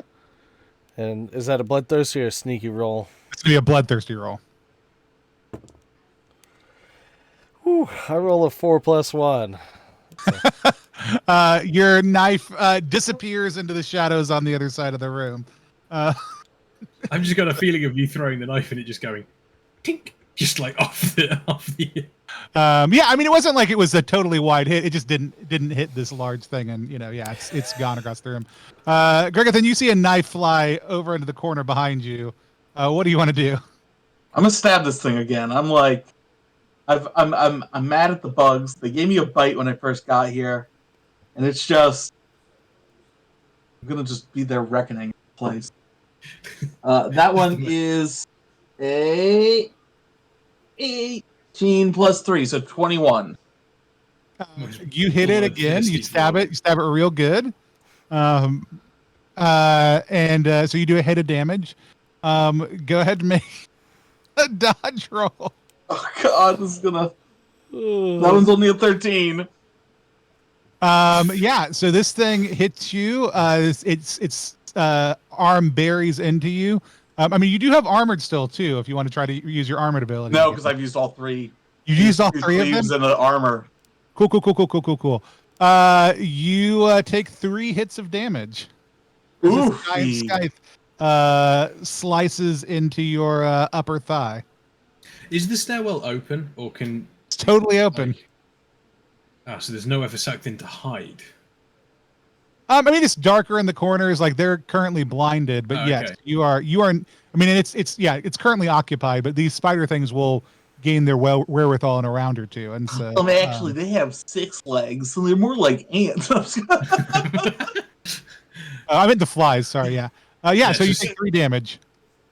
When Sackton reaches the stairs, he kind of gets to the darkest portion he can, so that he is kept as far away as possible from these. Yeah. Awesome. Well, is it? I'd say, Brett, if you want to, if Alaras wants to act again, they can. Unsure. Go ahead. I'm gonna go. Aldoless is gonna go ahead and try to throw one more knife before declaring it a lost cause. Gonna aim straight for its head. See what we get. An 11 plus 1. No. This is the experience this time. If it hits, and it just glances off, and so you see it kind of like whip around towards you, and kind of start moving over that direction. Yeah, I want to. Is the staircase big enough for it to go up? No. I want to nudge Sackfin and be like, goes up that staircase. Let's go. And yell, Gregathan, come on, hurry. So it just started moving away from you. Yeah. Gregathan's, I think it's time for Gregathan to drink his swamp drink. Okay. And we got to decide what a swamp... Well, I've got an idea about what swamp drink does already. So, okay. I mean, unless you have a really solid pitch, I want to hear your idea, because that's kind of what I wanted when I made it. You either got to pitch me or trust your GM. Those are your two options. Trust you. That's why. So I came up with a name, and I'm happy you came up with an idea, because I love coming up with a name, and then someone else comes to see what it does. Yeah. In Down We Go, there's not a list of potions. There might be one by the time we're all done with everything, but there's not currently. I'm actually a big fan of just like pulling potions out of your favorite resources and then just very quickly translating them. Or my favorite technique is write down the name of a random potion and then figure out what that means in play. Like I've come in with like Potion of Shadows before and other weird stuff, right? So you pop open your swamp drink. Open up a can of whoop ass. It's Mammy Frogman's old fashioned swamp drink, and you drink it down, and all of a sudden you feel like the mucus that keeps your skin lubricated start pumping into overdrive. You feel your legs get strong. And you feel yourself lose a little bit of control over the sentient level of consciousness that you have as you revert to a barbaric, barely aware frog berserker in this moment, who has all the best abilities of a frog at this moment. The thickest you thighs. Perfectly manifest. It has restricted your Lex Luthor DNA and allowed everything in you that is Superman to be manifest Superboy in this very moment. And so you have become more frog than man. I mean, then you know what I'm gonna do is I'm gonna jump at this thing and try to get its head. I'm gonna bite at its head. Go ahead and take a. Let's say take take 2 temporary hit points. So you will Okay. go down these hit points at some point in time. But for right now, you are also more hardy, let's say, too. All right, let's see. The We're gonna do it. We're gonna do the mighty Frog leap, Zerker. the leap and bite. Swamp Oh, and Drink. that was a great time for it. It was a 20 plus 3, so 23. So you leap, you bite. It's not quite as satisfying as when you were biting Fly Person, but it is still very satisfying. Your teeth sink in. You do 2 damage. Like this is like we see your head go back. We see your neck bulge out. We hear a frog like yell as you bite into this thing. And to anybody else watching, like the jump looks impressive, the land looks impressive, the bite looks impressive, until you kind of zoom out and you realize the amount that he actually bit out of this thing is nowhere near significant to its total mass. Like, oh no, I'm him, gonna latch on this time. No, that's fine. Compared to him, it is impressive. Compared to the total mass of this thing, it's still very small. So you are on this thing.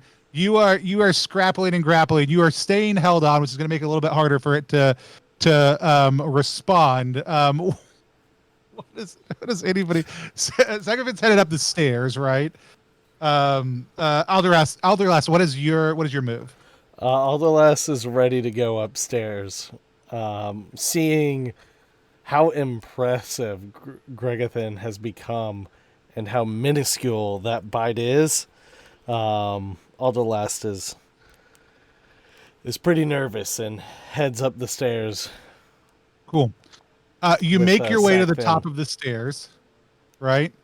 And this character can only do this once, and they're going to do it now. All of a sudden, the 3 of you find yourself at the bottom of the stairs that you were at before you charged into this room. You all their memories totally intact.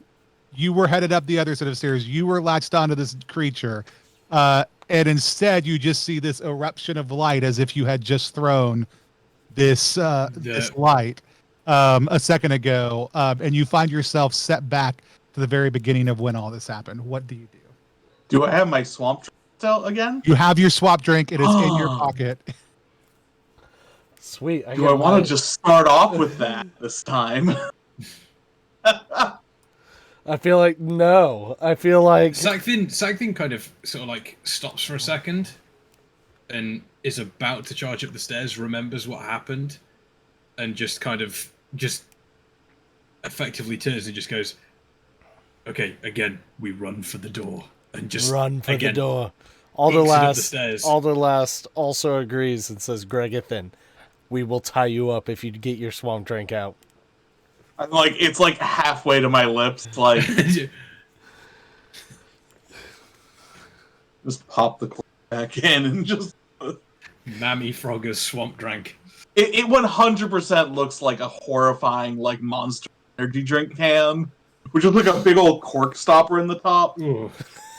Love it. So we're gonna run for the door. So what do y'all do this time? I think we're running for the door. Yeah, okay. Sagthin runs for the door. Run. Running. While they're blinded. As you get to the top, you see the 2 fly creatures like rolling around on the floor just like before.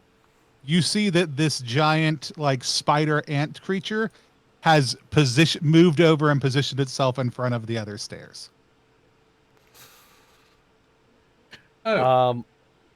I think it's time for another improvised bomb.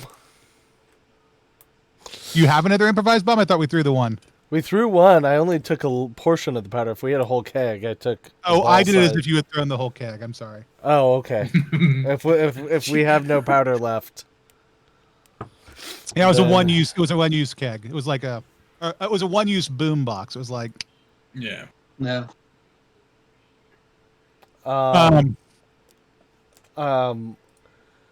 Alderlast grabs what's remaining of his flint, a piece of charcoal out of his pocket, and tries to set a fire over near where we are to try and distract it.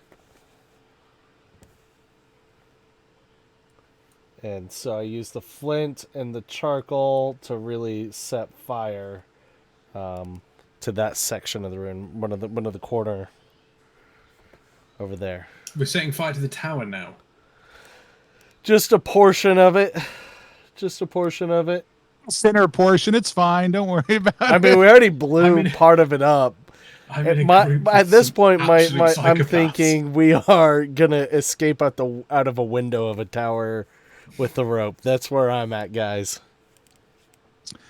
So Otherwise, we're gonna have to come back down through the tower and you're face setting this fire. thing. This thing's moving around. What is everybody else doing while it's like it's in a very obviously defensive mode? Is it still I blinded? mean, I'm slowly pulling the swamp. It doesn't seem to be able to see, but it like the way it's moving makes you think it does not know where attack is going to come from. It just knows attack is going to come. Okay, so sort of Saxon looks and sees Aldalas kind of go into the corner and start trying to set fire to the tower, and sees kind of Gregathan there kind of sort of almost in two minds about whether to drink the swamp drank or not, and just kind of sort of looks around, sort of sighs, and just starts walking forward in between the two currently sort of like rolling around flies towards the giant monster, if you will. Okay. Not close enough to be within reach, but right. And you can sense it kind of like shifting to like respond to where it thinks you are, and it seems to believe like attack is coming. Yeah. I want to know what's happening with the swamp drake. Is it coming out? Is it staying in? Do we want to fight this thing? If we're gonna fight this thing, I will swamp drank out and dive at it. I'm trying to distract it so I can still run for the stairs. You almost see Saxon just kind of casually walking towards this, as if it's kind of it's something that Saxon has something going on. My secret is I'm always angry. Yeah. I'm always drinking. So you're getting your fire set up. I mean, you got the equipment. It's just going to take a little bit of time, but I mean, there's broken. As you look around for the first time, you can take stock of the room. There's a lot of books up here. This is probably a pretty easy room to just start burning if you want to. As this happens, Saxon stops about 10 feet away from the creature, and kind of looks back, sees what's going on, and just kind of stands there, holds a hand out, sort of palm up, kind of looking at the creature, and then slowly closes his palm. And as he does that, he uses sleep on the creature. Oh, I love sleep. All right. So you use sleep, and it like you see it like all of a sudden it's almost as if it realizes what's happening. Come on.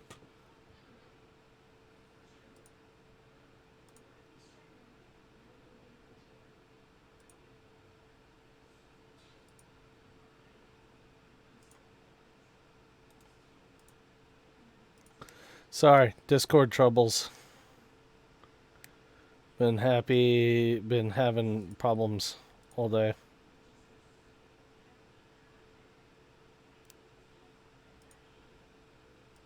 Greg, then you can decide if you want to drink your swamp drink, but it is on the ground, passed out. All right. Well, what does everyone want to do? Are we planning on just booking past it, or are we gonna? Saxon's like halfway through it. Okay, so I'll just follow him. This is one of those we're gonna either do this together or Sacked him, put it to sleep, and just walked around it. Yeah. Just... Was he back yet? Yeah, I'm here. Okay. Cool. Yeah, he put it to sleep and just walked around it. I completely closed Discord out, so hopefully that helps. Are you still trying to set your fire, or have you kind of stopped now that you've I leave it. I leave it. As I see him going to sleep, I just leave the fire. Let me see. Probably try to smother it with my foot, and go past it. Try to sneak past that boy. You don't have to sneak. You can. So then I just It's asleep. Then I'm gonna waltz past it, and when I say waltz, I quite literally mean Literally, I mean, box step around. box step around. I mean, there are the two like fly things on the floor, which look like they're starting to try to like get up on all fours, but they do not seem to know where anything is. Yeah. And as that happens, Sexton kind of gets towards the steps and sees what happens. Yeah, y'all make it. Waits for everybody to catch up before going over the threshold. So you make it up. You find yourself what looks like kind of an ornate study. This room is, other than the room you were just in, the library, this is the biggest room you've seen so far. There's a number of like workbooks out on tables, different like desks that have different stacks of books that look like they were probably pulled from down below on them. A number of journals, other items that are kind of stacked around, and they are they're just kind of arrayed all over the place.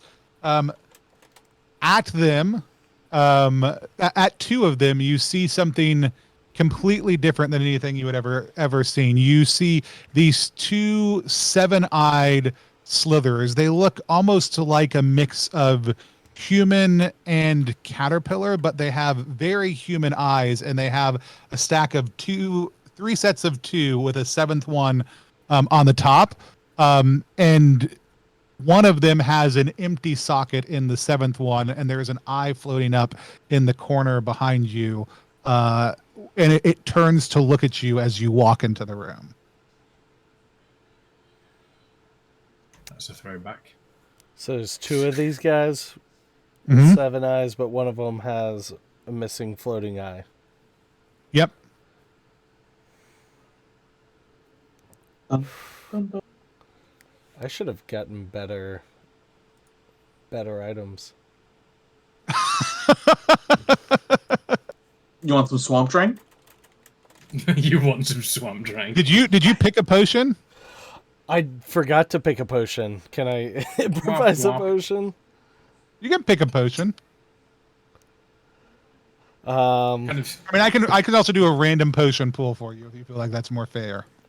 Yeah, I feel if that's more fair. I don't want it to be like some crazy OP potion. That is, I have the potion of blinding the creatures of 7 eyes. No, go ahead and give me a random. A brew of furnace. This makes the user radiate with a damaging aura, major strength, with a small side effect of baldness. This is from a totally random generator. Containing an ornate, very decorated glass bottle with a label that looks like it was some kind of present. The fluid looks dark red with a cloudy murkiness and tastes like blood with an oily texture. Yummy. Ooh. Or, my suggestion, little bean juice. Little bean juice. Yeah. So, yeah, I'm gonna go ahead and drink my potion. Okay. I think. Sure. And then I look at I look at Golga. My mind just went blank. What's your frog's name? My mind. Gregathin. I just almost said Golgathin. Gregathin, and I kind of like wink, flip the top, and drink my potion of furnace. And you feel like the air around you start to superheat as your skin turns kind of bright red, and you start to radiate damage, like heat out around you, damaging anyone nearby. I'll just go ahead and point out. And so, I'm an inch back. FYI, yeah, I run forward a little bit.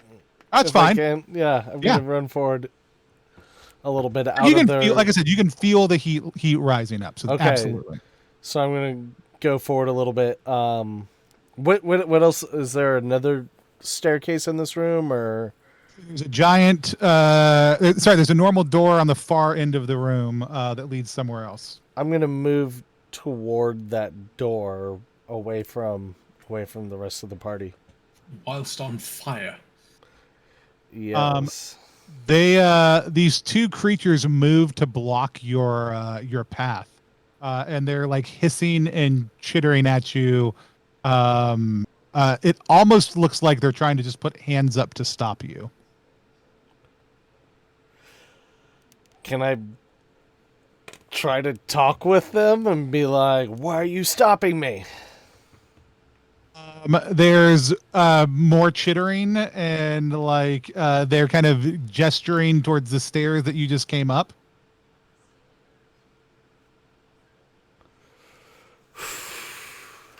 Um,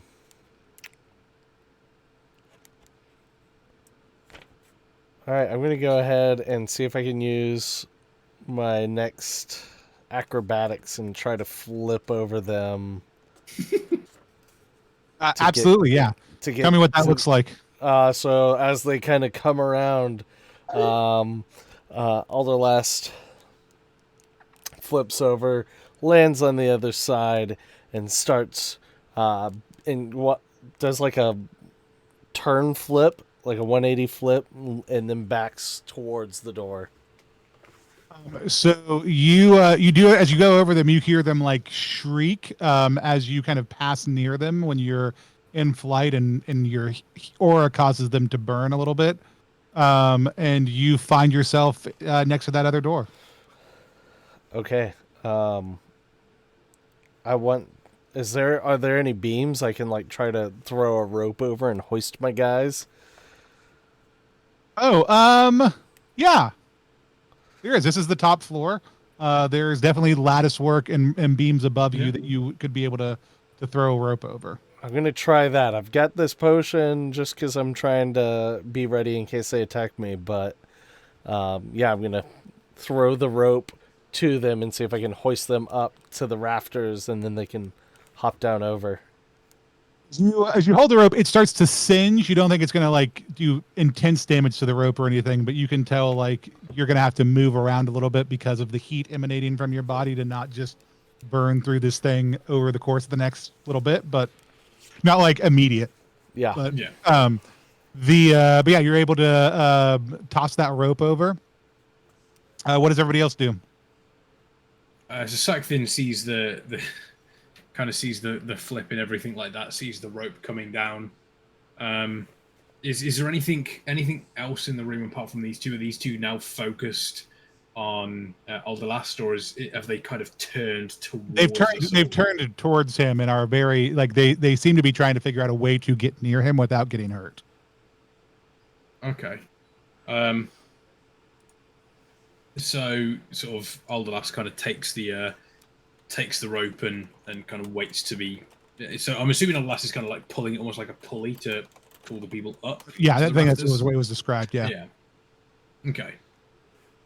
So yeah, Sakthin definitely does that. Grabs onto the rope and kind of heads up towards the rafters, away from all the action, because you don't live as long as he has without diving in unnecessarily. Badger, how about you? What does Gregathan do? Oh, Gregathan wants to take a swing on that rope. To climb up it or to swing on it? I guess climb up on it, but he's some swinging action too. He's a frog man. He can hop and swing. I was very legit. Like I was very earnest. Like I didn't know if he was going to just try to like swing out around. Yeah, that sounds more fun. Okay, go ahead and make a sneaky roll for me to do that. Oh gosh, that's not great for me. That is a 12. A 12. Yeah, I mean you kick off pretty strong, and you're able. It's not pretty, but you're able to like swing out around and make it to the that weird like awkward spinning. Right, the middle of the room. Yeah, I don't know how the person who's higher on the rope feels about it, but they're definitely along for the ride. It's just Gregathan's small. Gregathan's small. And y'all are able to make it to the other side of these creatures, and you kind of like flanked around them so that y'all are closer to the door than they are. Now, there's still the issue of you're super hot and you can go through the door, but no one else can go through it at the same time as you. So, but you basically put all yourselves on the other, like they are now closer to the stairs than all of you. What do you do? Okay. I want to go through the door. Unless we think there are beans in here, I'm ready to go through the door. You step through the door. As soon as you step through the door, there's an immediate like cooling to the room for everybody else. Um, you you step out of this door and you see there's these two glass doors headed out to the balcony that have um uh like kind of intricate stained glass all over them. But again, it's the same kind of warped quality as the rest of the building has been. And you see like it's all this like vine pattern, and it's these same purples and reds and everything else. And you see this bright energy shimmering on the other side of this glass leading out to the balcony. You appear to be just in a bedroom. Okay. What are the creatures doing for myself and Gregathin? Now that the room is cooled down, they have moved between you and the door. But they like moved past. They tried to move past us. So y'all had swung around. Yeah. Y'all were. We were kind of like to the side of the door, and they've beelined to the door almost. I don't know if y'all can see. So y'all basically came up these stairs. Yeah. You swung. You were here. They were over here. They were basically in between. Y'all swung around like this, but they were still right here waiting for him to step through. So as soon as he stepped through, they moved over and interposed themselves. Got Okay. it. So Okay. how do I stop this madness? You hit the share your screen button again, which is next to your camera button. It's the screen with Because I was an looking at arrow. my mouse on my other screen. Hold on, it's because I've got two screens, and that was making me feel dumb. All right, so yeah, y'all they were able to just kind of in there real quick, and they have now focused more on keeping you from going through. Like they don't think they can get near him. It seems like, and so they're focused on you. What do you do? Do they have like do they have like hands? Can they? They have like all these like centipede like tendrils, and they seem to almost, it looks like, use them like fingers, but instead of, they don't have arms, they essentially have very short hands that run up the entire side of their bodies. Okay. So if they use them like fingers, and I don't know whether this is going to be allowed. Have they shown to use them kind of like fingers, like pointing? They were going through the books when y'all came in. Like they were searching through these books when y'all came in. Okay. So as like obviously someone who's been a lot around the city, as somebody who's been a healer and everything like that, would it be too much to say that Sakfin knows a form of sign language? I think a form of sign language is like at least a simple form of like gesturing like language, and I think what the very basics of sign language in the city. I think like hello, right. Sorry, his name, stuff like that. So, Sakvin would just kind of try and effectively use sign language to kind of effectively say his name to see if there's any reaction to these, because obviously there's no audible reaction. He heard Alderlast kind of say something to these creatures and have absolutely no response, apart from, well, there was a response, but it was something that we didn't understand. Yeah, roll plus holy for me, and we'll see if that gets any response. Okay. What are you up to? This is not my forte, so I'm kind of just following his lead. Cool. Yeah, be like, I don't want to. He's trying to do something, and I don't want to mess him up because my action is just to go to stab him. So I rolled a 19. You get a sense of like awareness, but like you don't see any sort of finger responses. You just like more chittering comes back at you. But there is an obvious pause, and like they know you're trying to do something, but they don't know what to do in response. Okay. So kind of with them paused and obviously focused, but not immediately looking as though they're aggressive, I'd reach into my pack and take out the picture of the red beans, and point at myself and Gregothin and then at the beans. And then kind of make a gesture towards sort of like leaving, sort of like towards the door that we came through and stuff like that. See if that would get any response from them. When you motion towards leaving, like they like, you see like them point like also like they agree you should leave. Yeah. One of them, that like the one who has the eyeball out and floating around, it like comes to hover down like right in front of you and seems to almost be like trying to like, it's trying to float you back towards the door. The door. Yeah. Saxton sort of like he does hold his ground, and he kind of again points at the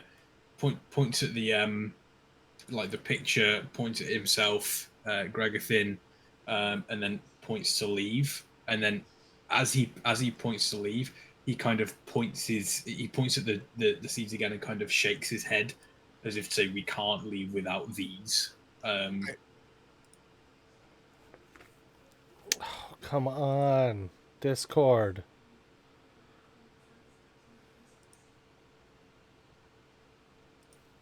Discord.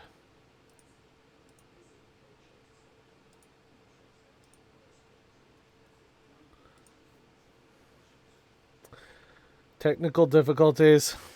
My apologies. So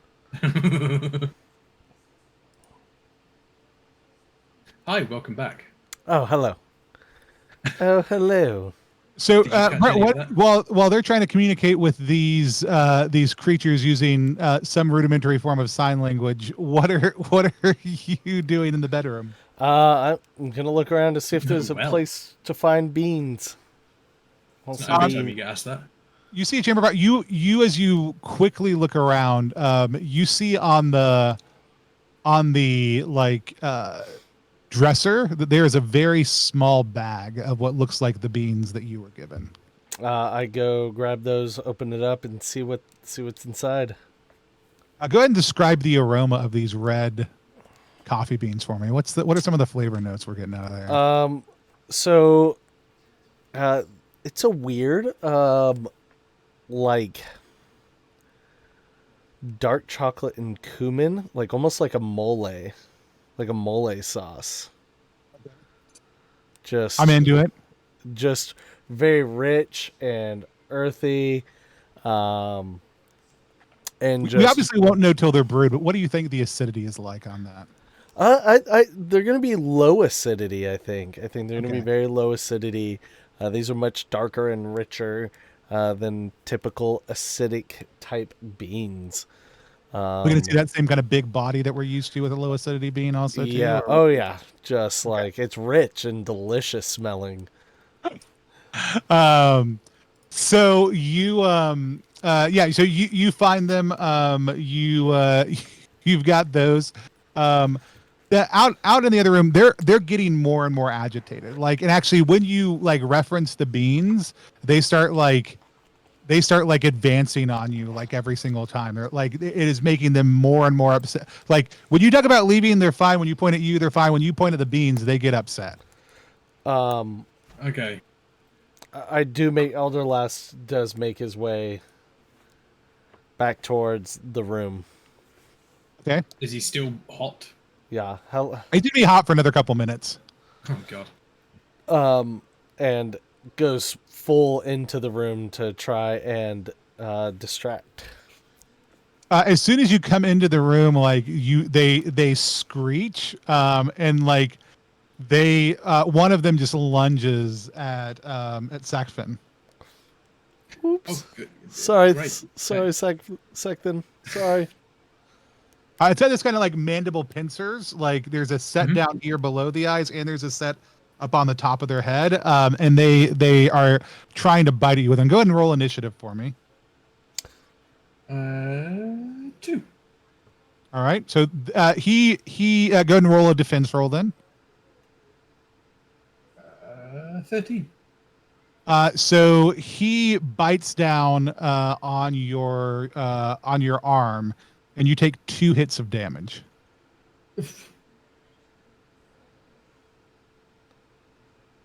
Okay. The other one is kind of like freaked out by this and like takes that eyeball that it was spinning around and like plops it back in its head, and looks like it's coming to Gregathan. But it's on its way to you, so you got time to act. It's your turns. Should I swamp drink? I feel like that bit you and did 2 hits. That's a good chunk of damage. I feel like it's. I have a feeling that this entire time that we've been discussing with these, you've effectively just had the swamp drank in front of you like this, just kind of just waiting for it to. Yeah, exactly, and then just use it. Just yeah, straight away. We're gonna chug some swamp drink and dive at that guy who's coming at me. Get chugged. Mucus goes into overdrive. You get slicked up. You feel the power of the swamp running I'm a through slick, you as you thick become boy. more frog than man. And so yeah, go ahead. Bloodthirsty, are you biting again? Yeah, I'm a bite onto him for an 18 plus 3, so 21. So you chomp down, and you like as you bite in, you feel its body go like lifeless inside you. It actually almost feels kind of dried out, maybe from the heat, maybe from whatever, but like it becomes brittle in your mouth almost. Oh, It's kind of like chips also. Well, I mean, who doesn't like centipede chips? True. Alderas, what do you do? Alderlast gets readies the throwing knives, and well, let me see what my items are. No, gets out a short sword and kind of lunges an attack at the one that took a bite out of Sakthan. Go ahead and roll to attack. There's a 14 plus 1 for 15. So that connects, and the same thing. You actually almost kind of crunches through. Saxon, you do take 1 damage from the heat radiating off of Alderas's body in that process. But this thing is like your sword cracks through its outer side, and it just crumples in front of you. So they're good at watching, not good at. Yeah. Does my heat do anything to the snaky thing? Yeah, it did also. Like okay. You actually you killed it when you got near it. You just happened to be stabbing it at the same time. Yes. Oh, no kill like overkill.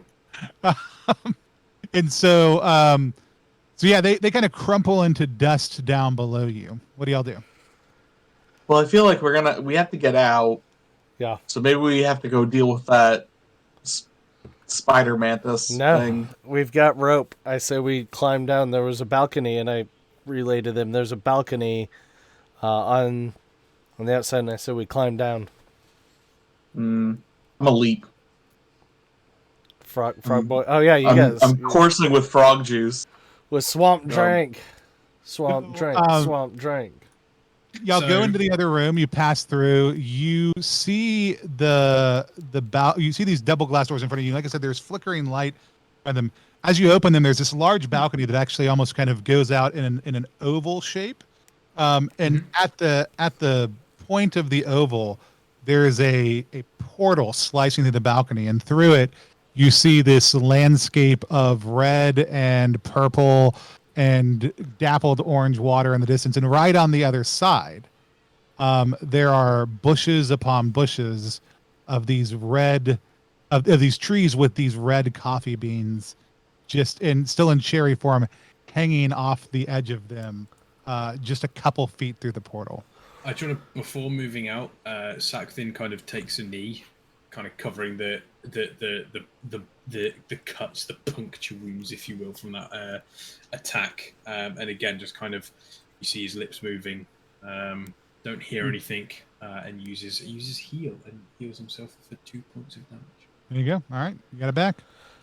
Alderlast says, normally I want as much loot as I can get, but this something does not quite seem right about this portal. And I say Does the portal seem to be generated from somewhere?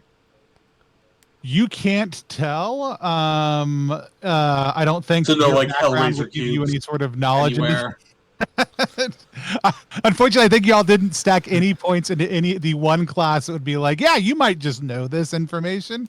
And so, No, I went full bloodthirsty. I do have 1 point in mystical.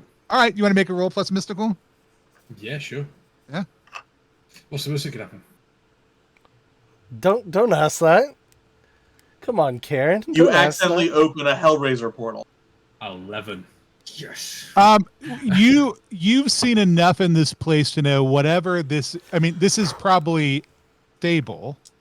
Mhm. It's also probably the reason that the entire ecosystem around the tower is being warped along with the tower itself. But with that said, it's probably perfectly stable. Like, it's not going to just blink out of existence all of a sudden. Now, also, it probably means that these creatures either came through the forces radiating through them, mutated them, which might happen to you also. Who knows? It's all a good question. Who knows? Basically, you know a lot of possibilities, but the two things you get are it's not going to go away, but you also probably don't want to be around it too long. I'm just like Yeah. itching my sides. Is Just like so, legs start to. question, the book that I have, the journal that I have, Yeah. does it have any spare pages? Is it completely full? Yeah, spare pages. Okay. I have some chalk. Okay. Is there a chance for me to potentially do like a very quick sketch of this or a description of what this is in the journal? Sure. Okay, so Sakvin does like takes out the journal, does a very, very quick sort of like sketch of what it is and what looks very crude, and then takes some notes of kind of the surrounding area, closes up the book, pops it in, and then kind of sort of looks around and sort of says, "So, what seems to be the plan here? You said you wanted to jump off the balcony." Want to rappel down the balcony. Not jump. I feel like I can jump. Gregathan jumpy. wants to jump. Like, all that's coming to mind. Have you guys ever seen Kung Fu Hustle? Oh, Yes. I'm just imagining that number one assassin, like the frog jump he does, and I'm just diving off the balcony after that pose, just boom, just flying straight into the trees. Is there anything that we can use? You still have your rope, don't you? yeah. I also have rope, but it's not coming out. Are you still radiating heat? Right down over, like while you're standing down there making the picture, he Okay. slowly starts to radiate down. Fizzle out. Fizzle. Okay. Yeah. So sort of Sack Thin turns to Ordelas and kind of. Do you think the rope's stable enough? So I think it's time we left. Yes. And so And, I tie the rope up. And Get ready to. Yeah. All Go right. ahead. What do you need from us? Do you need any checks for rappelling? I mean, it's a yes, but go ahead and make a D6 roll for me. 3. I got a 5. What? 3. 5. 5. Yeah, I got Gregathan's 5. jumping, I think. Yeah, Greg is Yeah, jumping. do I have to roll? I do need a bloodthirsty roll from you, Gregathan. That's fine. Impales himself on a tree. Ooh, that's Like a a 2 50 plus it's like a 3, so 50 a 5. You what? That's a 5. So The way I would have you wanted to go. you land. No, you land. You just take let's say 2 hit points of damage. Like, and it's not even like you land fine. It's just such a high distance that like your form is perfect. You cushion yourself. You don't, but you do take 2 damage in the process. Which I don't know what your health is, but now that you're down, your swamp drank potion starts to wear down. You're going to lose 2 hit points. So where are you at hit point wise? So I mean, because time reset, I wasn't You weren't damaged. Oh, yeah. anymore. damaged. Correct. So I was at full health, so I just took 2. So I'm now at the same health points as someone starting at I knew holy. we'd So gone up, I'm at gone down. I wanted to I'm make at 4 sure. hits. I have like 4 hits left. Cool. Perfect. So you guys make it down. Greg, go ahead and roll a d6 for me also too, though, because there's one thing that could happen to you as well. 6. Cool. So you're down, y'all are out. You have 3/4 of a pound. You got a 12-ounce pound of beans. You know what I mean? Like 12-ounce bag. Fed, yeah. 12-ounce pound. And so When we've got down, are we near the entrance? you are. Because when you were down on the ground, you could look up and see the balcony. Yeah. So Sackton kind of I had a turned around, grappling looks hook. inside. We could have just skipped all that. Could have. Is that purple lily still there? Roll a d6 for me, and we'll see if it survived the explosion. You're going to need a 4 or higher for it to have survived. I got a 5. Oh yeah, it is there. It is knocked down. It is looking damaged, but it is intact. Like it is still glowing. Okay. Sackton kind of looks back at it, turns to old lass, and kind of, you think it's worth it, or have we overstayed our welcome? I don't think it's worth it. I think we cut our losses, and at this point, I'm Skedaddle. concerned about even giving these beans back. Sort of Sackton kind of nods his head in agreement, and shuts the front door of the tower. Just Shut the front door. shuts the front door of the Shut tower. the front door. And then you just hear collapsing inside as you shut the door. So as y'all are headed back towards the city, make one last d6 roll for me. 1. 2.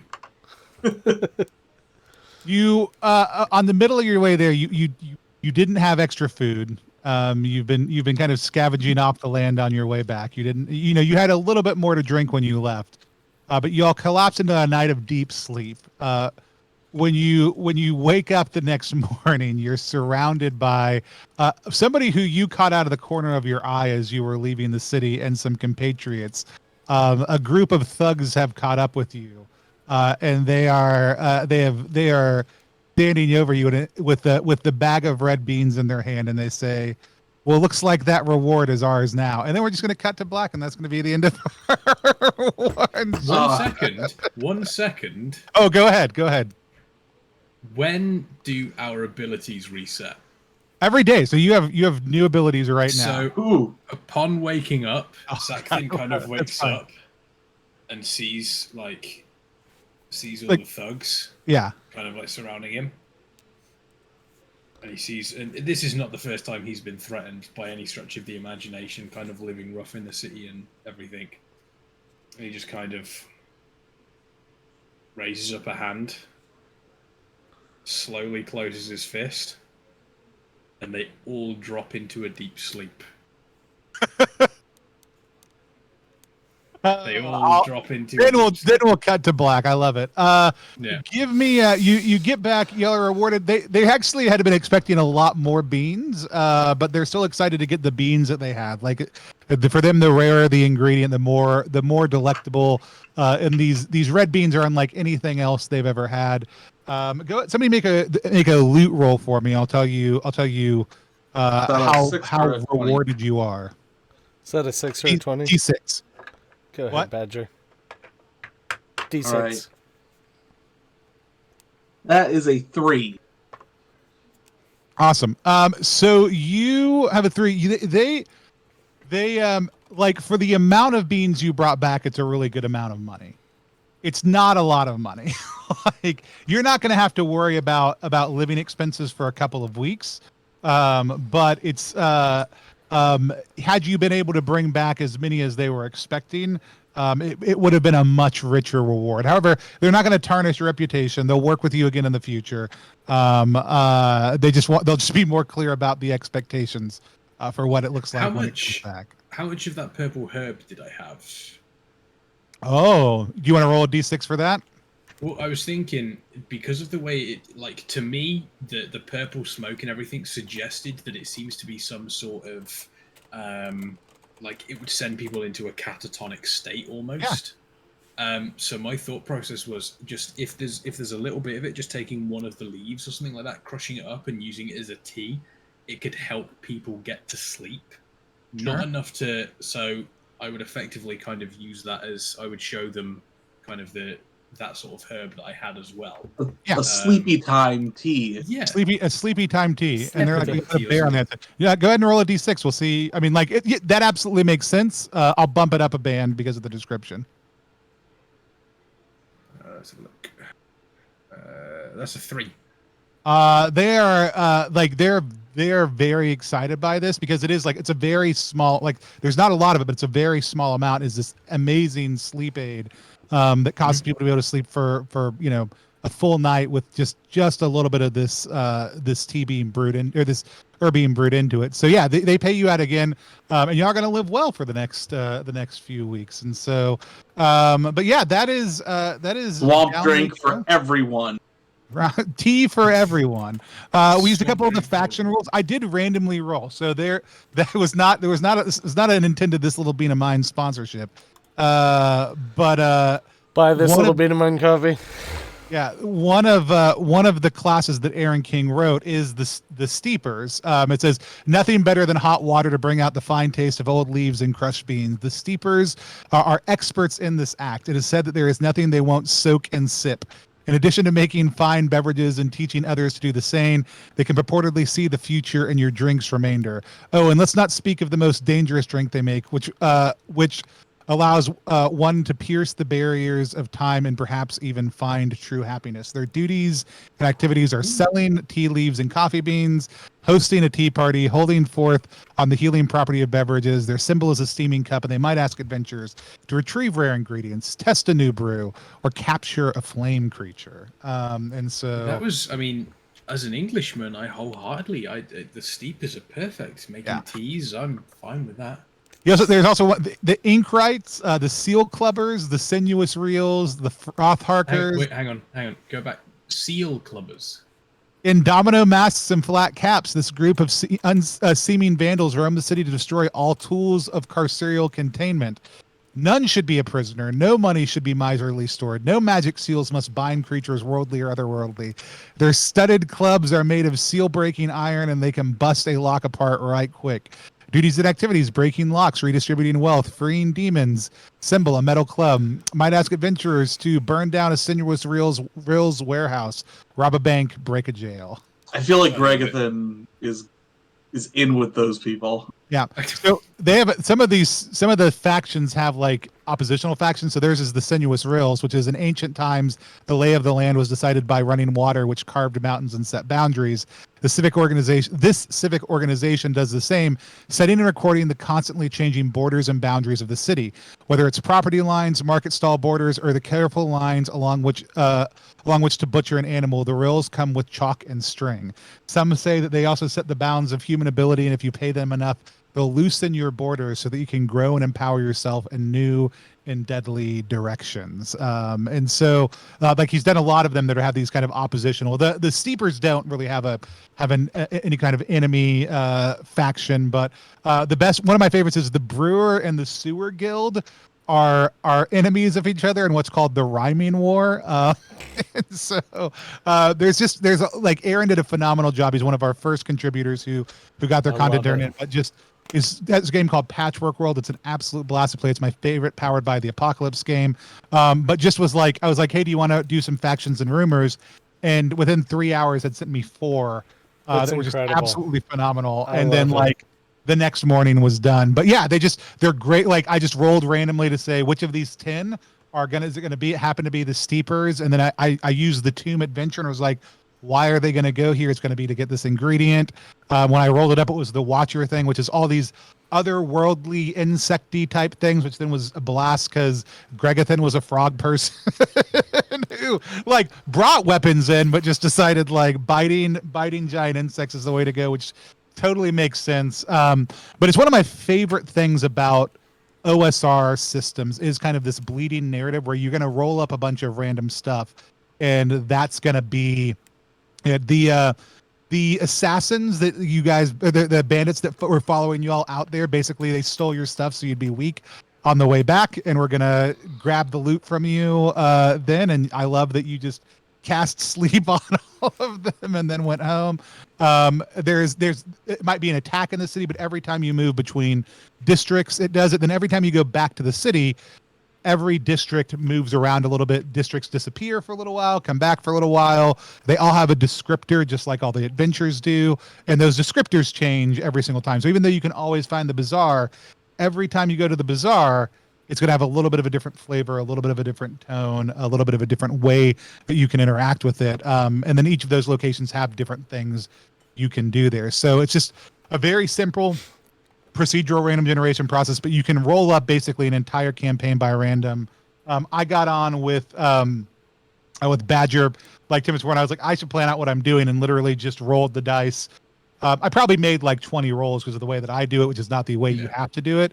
But to get through this kind of Mad Libs process of here are the 7 rooms, here are the things that could be in that room, here's how many of those things there are, and based on the adjective, it has different things. So we played through the Watcher's Tower, but if it had been the Alchemist Tower, it would have been bubbling potions and... I'm gonna murder Discord. I promise I will murder Discord.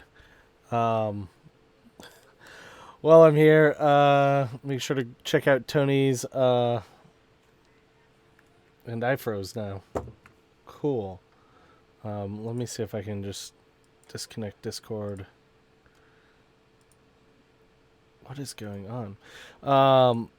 Make sure you're testing out, or you check out Down We Go. You can check it out at twitter.com/+1exp. So let's get back in. Gotten in there, and that something connected to that item would have been around, right? So your response, the player's responses dictate a lot of here's some of the stuff that happens along the way also too, in a little bit tighter way than a normal OSR game does. Yeah. No, it felt really solid. It felt really solid, especially because it was a I think the best way to describe it is it felt like it, in a weird way, it almost felt like D&D Light, because obviously there's not all the, your various different roles for your hits and everything like that. But then at the same time, it almost felt like a more advanced version of D&D because you don't have all of that. You have to work more on sort of like your imagination almost. Which I think worked really, really well for the setting, and especially something that has, that sort of level of, I think, I like the way you described it as being almost like a Mad Lib way of setting up a campaign. It means that you can keep the replayability is through the roof on something like this. Yeah. And my favorite also thing a is lot just less like setup. Do what? Like a lot less setup, a lot less time. Like, well, I could do this, I could do this, I could do this turn. Nope, it's do this or do a thing or not. Yeah. Well, and the action economy is great because it's like, okay, I can use each of my abilities 2 or 3 times. I mean, if you go deep in a level, by the time you're level 6, you're like, yeah, I'm gonna hide and then backstab and then hide and then backstab and then hide and then backstab if you're sneaky, right? Or if you're mages deal huge amounts of damage when they're higher levels. Being bloodthirsty at a low level, you're attacking a lot of things really quick. When it comes to minions and crowd control, you're going to be like, I'm just like cutting through these things like Gregathan did with the maggots early on. Later in the game, you're like dealing with all the minions, and you're gonna fight 5 minions while everybody else fights the one big bad, right? Like, I mean, it's going to be because they're going to be just dealing down damage, and you're going to be kind of like just doing crowd control, which is a very interesting shift to like what fighters typically are quick and repeated in lots of actions, but they don't do the same kind of damage, and we're used to that. But we don't oftentimes think about fighters as crowd control in that aspect, because they're not able to chain in the same way that they can in the system. Anyways, it's just some really interesting things that Marcus did, but I had actually an interaction question on Bloodthirst. Yeah. So you have Rage, which lets you do 2 attacks, but you draw an attack. If you do Rage and kill 2 guys and you cleave, does that mean you get 2 extra attacks for 1? If you read the text out loud to me, I'd have to read the text. I guess I could just scroll up here. Hold on. Yeah. Cleave, extra attack when you kill an enemy. and enrage is do 2 attacks but draw a free attack from the closest enemy. I think we looked a little bit at how these were written, and we've gone back and forth on them a couple different times. If it was me and you used cleave and then you did rage, but you can only use 1 ability per turn. And so you can basically do 2 attacks. So when I draw did a free cleave, that technically shouldn't have been a attack. thing. It's a little bit different when you're using cleave to chain, because it's kind of I'm just The so intent going. of cleave. And actually, I would say if you use cleave as your attack, as long as you're killing an enemy and they're nearby, because some of it's just like rulings over rules. Like if you're like, hey, I want to just kill everybody in this room, as long as I keep on killing, I can. It's like, well, you can't move around the room that fast, right? So if you had been like, if they're like next to each other and near each other, and you're just basically like strike, step, strike, step, strike, step, I would let you use cleave consistently. If you're like, I'm going to kill one over here and then run across the room and kill another one, I'd be like, they're not near enough for you to do that, right? It doesn't bend the rules on. As a frog man, though. But no, if you were like, I'm going to jump over the table and stab him, I'd be like, that's fine. But also then if you killed them, I wouldn't be like, well, now that was your big jump. You did it. You landed. That's it. Right. Like, so again, it's some of it's just leaning into what does the narrative tell us, and then making a ruling and being okay with that. And again, a lot of it's like, tell me what your ability looks like. If your smite is a giant spear of light popping out of this air and like stabbing through something, use it at range. If it's shadows coming up out of the ground and ripping the flesh off of things, great. Like either one of those is fine. But once you tell me how something works, that's the way we're going to make it work from that point on. And it's going to function fixed. That's why with like the mushroom, I was like, no, we established the mushroom wakes people up, not heals people. And so that's what it does now. Right. And so, it's just kind of saying, hey, once we've created the canon by the narrative we're telling, we're kind of staying in that same narrative space. But if it's a different thing later on, like if there's a different item or it looks different because something's happened in the narration, then that might change things. And so a lot of it's just following the logic that you're creating in the story and caring more about that, and having a rule system that's so minute that it just doesn't get in the way anymore. Yeah. I like it. I like it a lot. Where can people find it? You can find it at, if you want to go check out the beta right now, you can go find it over on itch at ttrpg.link/DWG. That stands for Down We Go, which is the name of the game. You can get the core rules for $1. You can spend $5 and get the beta playtest version of it. But the best place actually to go is to ttrpg.link/DWG live, which is our Game Found campaign, which is we're going to go live next week. Game Found is like Kickstarter, but it's specifically for tabletop game content. So they've been a pledge manager company for a long time. Last year they shifted over to with the ISS Vanguard launch to doing crowdfunding for their own projects. They opened that up into a beta and let other people in. We're at the tail end of that closed beta, and we're one of the first couple of RPG projects to go up on the site. So if you want a game that you could put in front of a new player and they can learn how to play it, even if they've never played an RPG before, in about 10 minutes, then have created a character in that time, that's great. If you're a GM who's like, I wish I didn't have to do a ton of prep, I wish I was just like the other players and could just sit down and play, it's a great system for that. If you're somebody who wants to get into game design and are like, I would love to design my own dungeons and other stuff, it's a very hackable system. We'll have a third-party license that comes out with it. People can create alternate classes for it. They can create dungeons for it. They can create factions for it. All that, there's information about all that on the Kickstarter on the Game Found campaign, the crowdfunding campaign. I don't know, whatever. It's a campaign. At ttrpg.link/DWG live. Sweet. I dropped all those links in the chat, so everybody should be able to find them. Man, I had an absolute blast. This was really fun. It was a lot of fun. It was great. And you were only here 2/3 of the time, so it was. Yeah, I know. I can't imagine how good it was if I was here the whole time. Yeah, it was solid. Really good fun. Yeah. Happy to play anytime. If somebody's interested in playing, we have a number of actual plays over on our YouTube channel, youtube.com/+1exp. We did a public play test so that we could identify a lot of like the lore thing where I asked the questions and that impacts the setting. That's something that Marcus was just doing in playtest. And I was like, that's really cool. We should just codify that as a thing that happens, right? Like ask your players questions, make those rumors matter in the game and not just leave that as that's a technique you can use. Like there's a lot of things that came up during that play, but we did basically 2 consistent characters and then had a bunch of people who just hopped in as the third and fourth character for one shots after that and went through a kind of mini mega dungeon over on our stream. And we use it to run a lot of stuff from Planet X Games whenever we run stuff for them also. Heck yeah. Also, I'm sure we could put together, if y'all are interested, some sort of extra backer reward for the Steepers with some coffee if y'all wanted to do something. Yeah, blast. So we can chat more about that. For sure.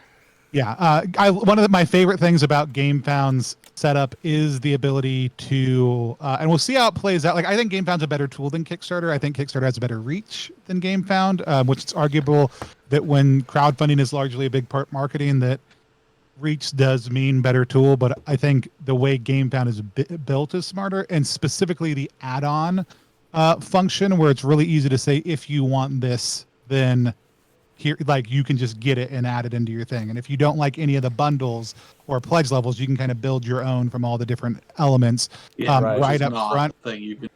Yeah, rather than later on. And so there's a lot of really cool stuff on the system that I'm excited to explore. Yeah, sounds cool. I'm happy to help out where I can with any of that sort of stuff. I thoroughly enjoyed this. It was incredible. So yeah. Yeah, thanks everyone for taking your time, and Tony for GMing this and giving us a little snapshot into Down We Go, little pre-release. And I did run the session as a long session. Like normally our sessions are like 2 hours. When you said 4 hours, I was like, I'll run a 4-hour session and we'll do some city stuff and we'll do a couple other pieces and then we'll get into the adventure. I'll stretch it out a little bit more, put a few extra things in there. But it's very easy to play a session of Down We Go in 2 hours. Yeah, no, that's awesome. That's a sweet spot for a lot of my friends, because I know that a lot of my friends are like, I just can't do 6 to 8 hour sessions. And the biggest thing is combat doesn't take. Yeah, no, it's so much faster.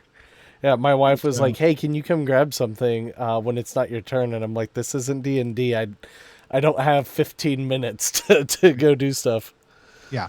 And part of that is like damage is static, abilities happen automatically. A lot of the other stuff that Marcus put in there just makes it really crisp. It's super enjoyable. Yeah, exactly. And there's a lot of freedom with that as well. Yeah. It's fantastic. Thanks everyone for stopping by. Thanks Tierney for rating, and thanks for everyone for subscribing. I'm hoping to do more of these streams, maybe once a month.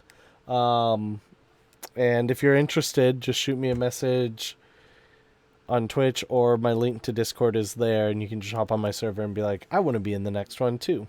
So there are things, there are links. It's the internet. There are links everywhere. Thanks everyone. Y'all have a good evening.